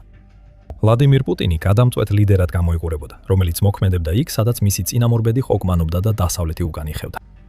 უკრაინაში სპეციალური სამხედრო ოპერაცია იმავე სქემით უნდა ჩატარებულიყო, როგორც 2014 წელს კირიმის ანექსია. რუსეთი თავის ძალას გამოაჩენდა, უკრაინის თავდაცვას გაარღვევდა და კიევში ხელისუფლების ცენტრს ჩამოაშორებდა. ტანკის ეკიპაჟებმა თავიანთი საზეიმო ფორმები ჩაალაგეს, რომ კიევში თითქოს და გარდაუვალ გამარჯვების აღლუმზე ჩაეცოთ. ეხლა ომის მეხუთე წელია და არც ერთი გონიერი რუსი კრემლში თუ მის გარეთ არ ფიქრობს, რომ ყველაფერი მარტივად წავა. ნატოს წლის დასაწყისის მონაცემებით რუსეთი ყოველ თვე 20,000-დან 25,000-მდე მსხვერპლს ირებს. უკრაინის კიდევ ერთი მონაცემის მიხედვით რუსეთი დღეში მინიმუმ 1000 ჯარისკაცს კარგავს, რაც თვეში დაახლოებით 30,000 შეადგენს. სულ შეფასებით რუსეთს 1,2 მილიონზე მეტი მსხვერპლი აქვს, მათ შორის მინიმუმ 300,000 დაღუპული. ომის შედეგად ცოცხალი ძალის დეფიციტი იმდენად სერიოზული გახდა, რომ 2025 წლის ნოემბერში ვლადიმერ პუტინმა ხელი მოაწერა კანონს, რომელიც რუსეთის თავდაცვის სამინისტროს საშუალებას აძლევს გაწვევა წლის განმავლობაში ნებისმიერ დროს ჩაატაროს, ნაცვლად სეზონური გაწვევებისა, რაც აქამდე სტანდარტული პრაქტიკა იყო. საოცარია, მაგრამ ამ ეტაპზე უკვე ერთხელ ყოფილვართ. ვლადიმერ პუტინმა უკვე იცოდა, რაზე აწევდა ხელს, როდესაც 2022 წლის შემოდგომაზე ნაწილობრივი მობილიზაცია სცადა. ასობით 1000 რუსი მამაკაცი ქვეყნიდან გაიქცა, ვიდრე გაწვევას დაემორჩილებოდა. ასეთი მასშტაბური მასობრივი გაქცევის იდეაც კი სერიოზული სირცხვილი იყო იმ მთავრობისთვის, რომელიც ეროვნული ერთიანობისა და პატრიოტული აღდგენების იმიჯს ქმნიდა. ამიტომ მთავრობამ დაიწყო განსხვავებული აზრებისა და ნებისმიერი ისეთი შეხედულების დევნა, რომელიც რუსეთს უცილობელ გამარჯვებულად არ წარმოაჩენდა. და ახალი წელიწადის განმავლობაში მოქმედი გაწვევის კანონი კიდევ უფრო მძიმე იქნება. ადრინდელი მობილიზაციის ტალღების დროს ხალხს ძირითადად ღარიბი რეგიონებიდან, სოფლის თემებიდან და დედაქალაქიდან მოშორებული ეთნიკური უმცირესობების ტერიტორიებიდან იწვევდნენ. ამ ადგილებში სამხედრო ხელფასი ნამდვილი გადარჩენის საშუალებად ითვლებოდა, რადგან ზოგიერთი მონაცემის მიხედვით წლიური ხელფასი და ხელმოწერის ბონუსები ქვეყნის საშუალო მაჩვენებელზე 4-ჯერ მეტი იყო. ეს კრემლის მხრიდან ძიმე გათვლა იყო და გარკვეული დროით იმუშავა კიდეც, იმ გაგებით, რომ ომი მოსკოველების სუფრამდე არ აღწევდა. მაგრამ რეკრუტების ეს რესურსი იწურება და ახლა გაწვევა შეიძლება შეეხოს იმ რუსულ საზოგადოებას, რომელიც აქამდე ამ პროცესისგან ძირითადად დაცული იყო. მოსკოვისა და სანქტ-პეტერბურგის ურბანული კლასის ახალგაზრდა მამაკაცები, რომლებსაც ამ ომთან არაფერი სურთ საერთო ჰქონდეთ, ეს თავდაყედა დააყენებს იმ მყიფე სოციალურ კონტრაქტს, რომელსაც ვლადიმერ პუტინი ბოლო 4 წლის განმავლობაში ინარჩუნებდა. სანამ გადასახადებს გადაიხდით და პროპაგანდას დაემორჩილებით, ომი თქვენთან არ მოვა. გადასახადები გაიზარდა, პროპაგანდა ნელდება და უკრაინამ ნელ-ნელა შეძლო რუსეთის ტერიტორიაზე უფრო ღრმად შეღწევა. სამხედრო სურათს კიდევ ერთი განზომილება აქვს, რომელიც შეიძლება უფრო შემაშფოთებელი იყოს ვიდრე მსხვერპლის სტატისტიკა და ეს პირდაპირ უკავშირდება იმას, თუ როგორ იღებს გადაწყვეტილებებს ვლადიმირ პუტინი. რამდენიმე წარომ, რომელსაც წვდომა აქვს რუსეთის ხელმძღვანელობასთან, დაადასტურა, რომ ვლადიმირ პუტინმა თავის უახლოეს წრეს უთხრა, რომ სჯერა 2026 წლის ბოლომდე შეძლებს დონბასის მთლიანად დაპყრობას. და როგორც ომის დაწყებისას, ჩანს, რომ ვლადიმირ პუტინი ნამდვილად სჯერა თავისი განცხადების. უკრაინის დაზვერვის წარმომადგენლებს სხვა ახსნა აქვთ, რატო სჯერა ეს ვლადიმირ პუტინს. ისინი ფიქრობენ, რომ მისი გენერლები ატყუებენ მას, რადგან კალბი ანგარიშები მიეწოდება ხელმძღვანელობას, სადაც ნათქვამია, რომ გამარჯვება მალე იქნება. ეს რუსული სამხედრო კულტურისთვის ახალი ფენომენი არ არის. ეს უბრალოდ გაგრძელებაა იმისა, რასაც უკვე ვხედავდით. 2024 წელს მეთაურები თანამდებობიდან მოხსნეს იგივე საქციელის გამო, მაგრამ დიდი შანსია, რომ ისინი ერთადერთები არ იყვნენ და შესაძლოა რეალური გამყალბებლების ნაცვლად მხოლოდ მსხვერპლად შეერპლად შეარჩიეს. თუნდაც პუტინის გარშემო ბევრმა იცოდეს რეალური მდგომარეობა არ არის ნათელი. თავად პუტინმა რა იცის და რა ესმის.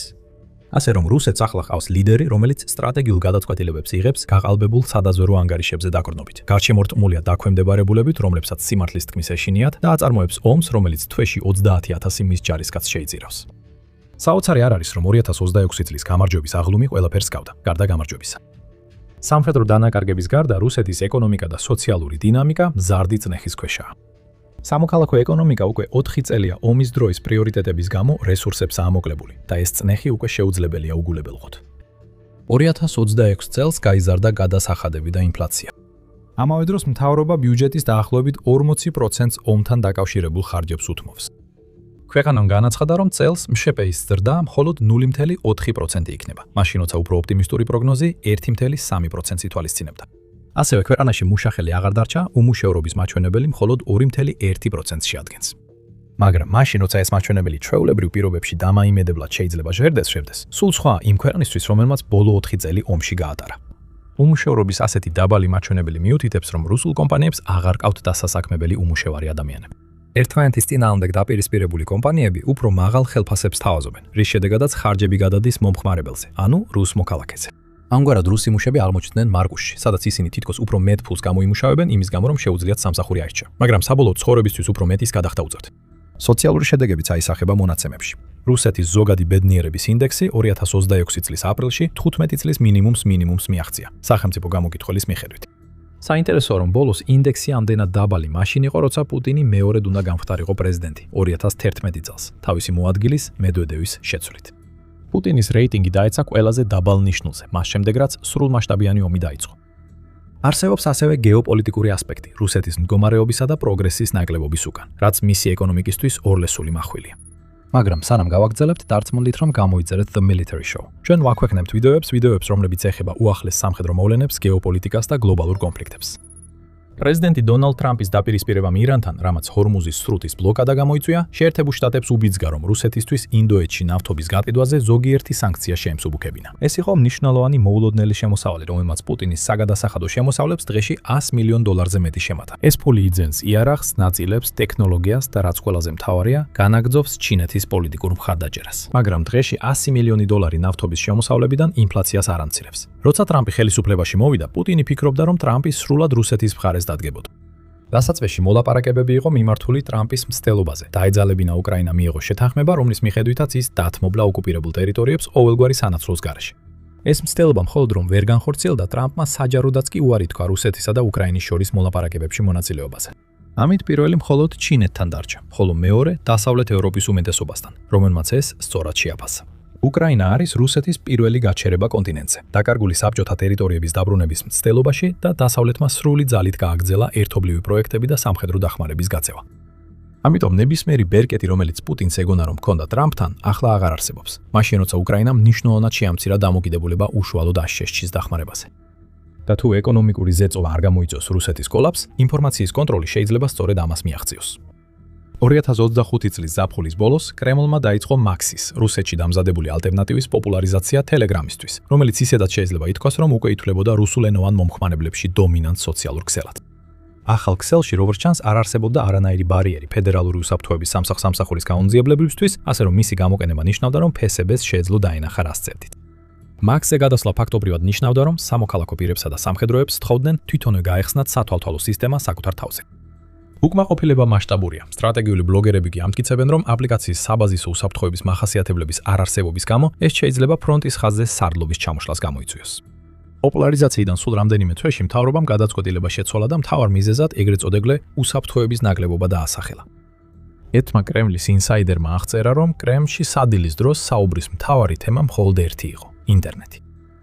მათ მიანიშნეს, რომ იმ გზით, რომელსაც რუსეთი ადგას, ქვეყანა სულ უფრო ჩრდილოეთ კორეას დაემსგავსება. ეს განსაკუთრებით აღსანიშნავია, რადგან ბოლო 10 წლების განმავლობაში რუსეთი ცდილობდა ჩინეთის ინტერნეტ კონტროლის სისტემის მიბაძვას. ჟურნალისტმა ქსენია სობჩაკმა, რომელიც ანატოლი სობჩაკის, სანქტ-პეტერბურგის მერისა და ვლადიმერ პუტინის ადრეული პოლიტიკური მენტორის შვილია, The Guardian-ს განუცხადა, რომ მისი აზრით მხოლოდ დროის საკითხია, როდის გადადგამენ რუსეთის ხელისუფლება ნაბიჯს და სრულად დაბლოკავენ ყველა დასავლურ სოციალურ ქსელს. თუმცა ჩინეთისგან განსხვავებით, სადაც ინტერნეტი კონტროლდება, მაგრამ მაინც სტაბილურად მუშაობს, რუსეთს არც მოქალაქეების სათანადოდ კონტროლი შეუძლია და არც სტაბილური კავშირების უზრუნველყოფა.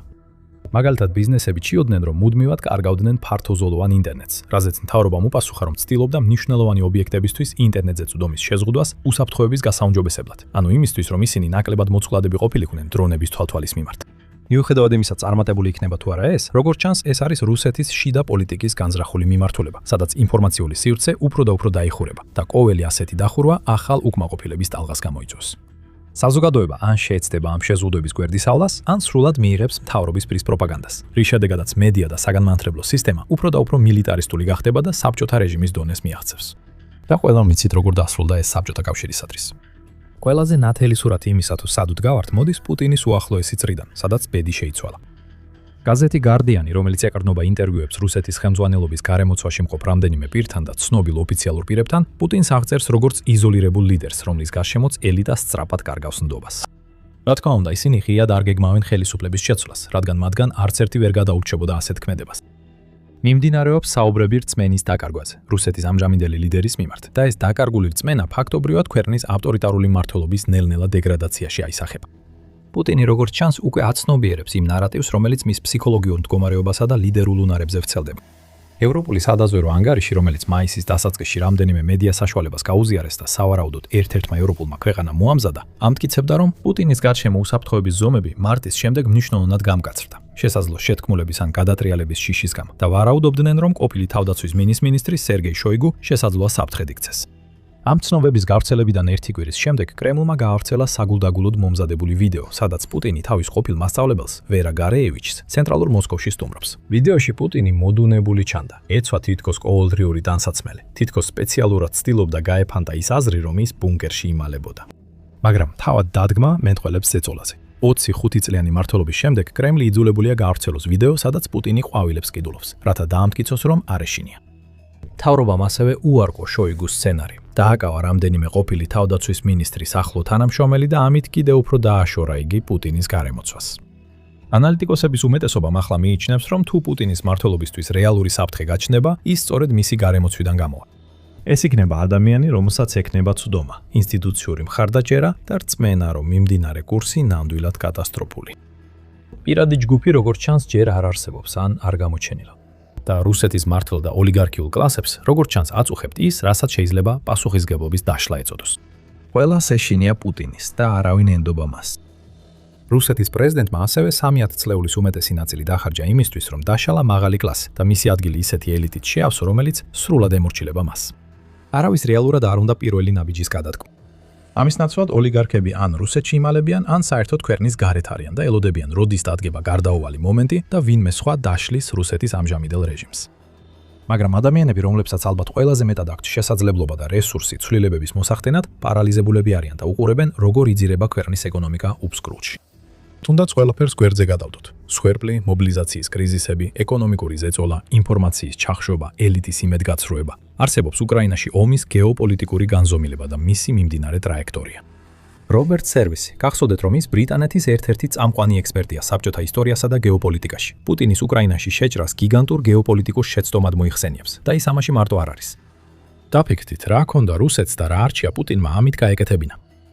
რუსეთი 2010-იანი წლების დასაწყისში ენერგეტიკული სუპერსახელმწიფო იყო. ყველა მნიშვნელოვან საერთაშორისო ფორმატში თავისი ადგილი ჰქონდა, ფუნქციური ურთიერთობა ჰქონდა ევროპასთან და შეეძლო ჩინეთი და შეერთებული შტატები ერთმანეთის წინააღმდეგ ეთამაშებინა მოსკოვის სასარგებლოდ. ამის ნაცვლად პუტინმა აირჩია დასავლეთთან კავშირების გაწყვეტა, მეზობელი ქვეყნის ოკუპაცია და რუსეთის გარდაქმნა აუცილებელი მოთამაშიდან გეოპოლიტიკურ პარიად, რომელიც ჩინეთის მფარველობასა და ირანულ დრონებზეა დამოკიდებული. და თუნდაც მშვიდობა დადგეს ისეთ პირობებზე, რომლებსაც კრემლი მისაღებად წარმოაჩენს და პუტინი შეძლებს განაცხადოს, რომ 2022 წლის ამბიციური მიზნები შეასრულა, რუსეთის გეოპოლიტიკურ პოზიციას უკვე შეუქცევადი ზიანი მიადგა. ნატო გაფართოვდა და ფინეთი და შვედეთი მიიღო წევრებად, რითაც ნატოს სახმელეთო საზღვარი რუსეთთან გაორმაგ და ამ ორ ქვეყანას შეუძლია კიდევ უფრო შეზღუდოს რუსეთის საზღვაო წვდომა ბალტიის ზღვაში.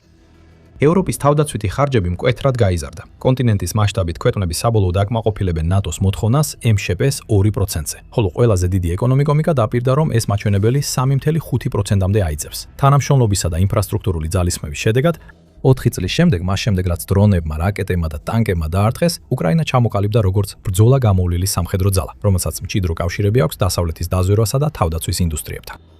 მეორეს მხრივ, რუსეთის რეპუტაცია როგორც საშიში სამხედრო ძალისა იმდენად დაეცა, რომ მის აღჭურვილობას თითქმის აღარავინ კიდულობს და ეს მაშინაც კი თუ მას რაიმე აღჭურვილობა დარჩა გასაკიდად.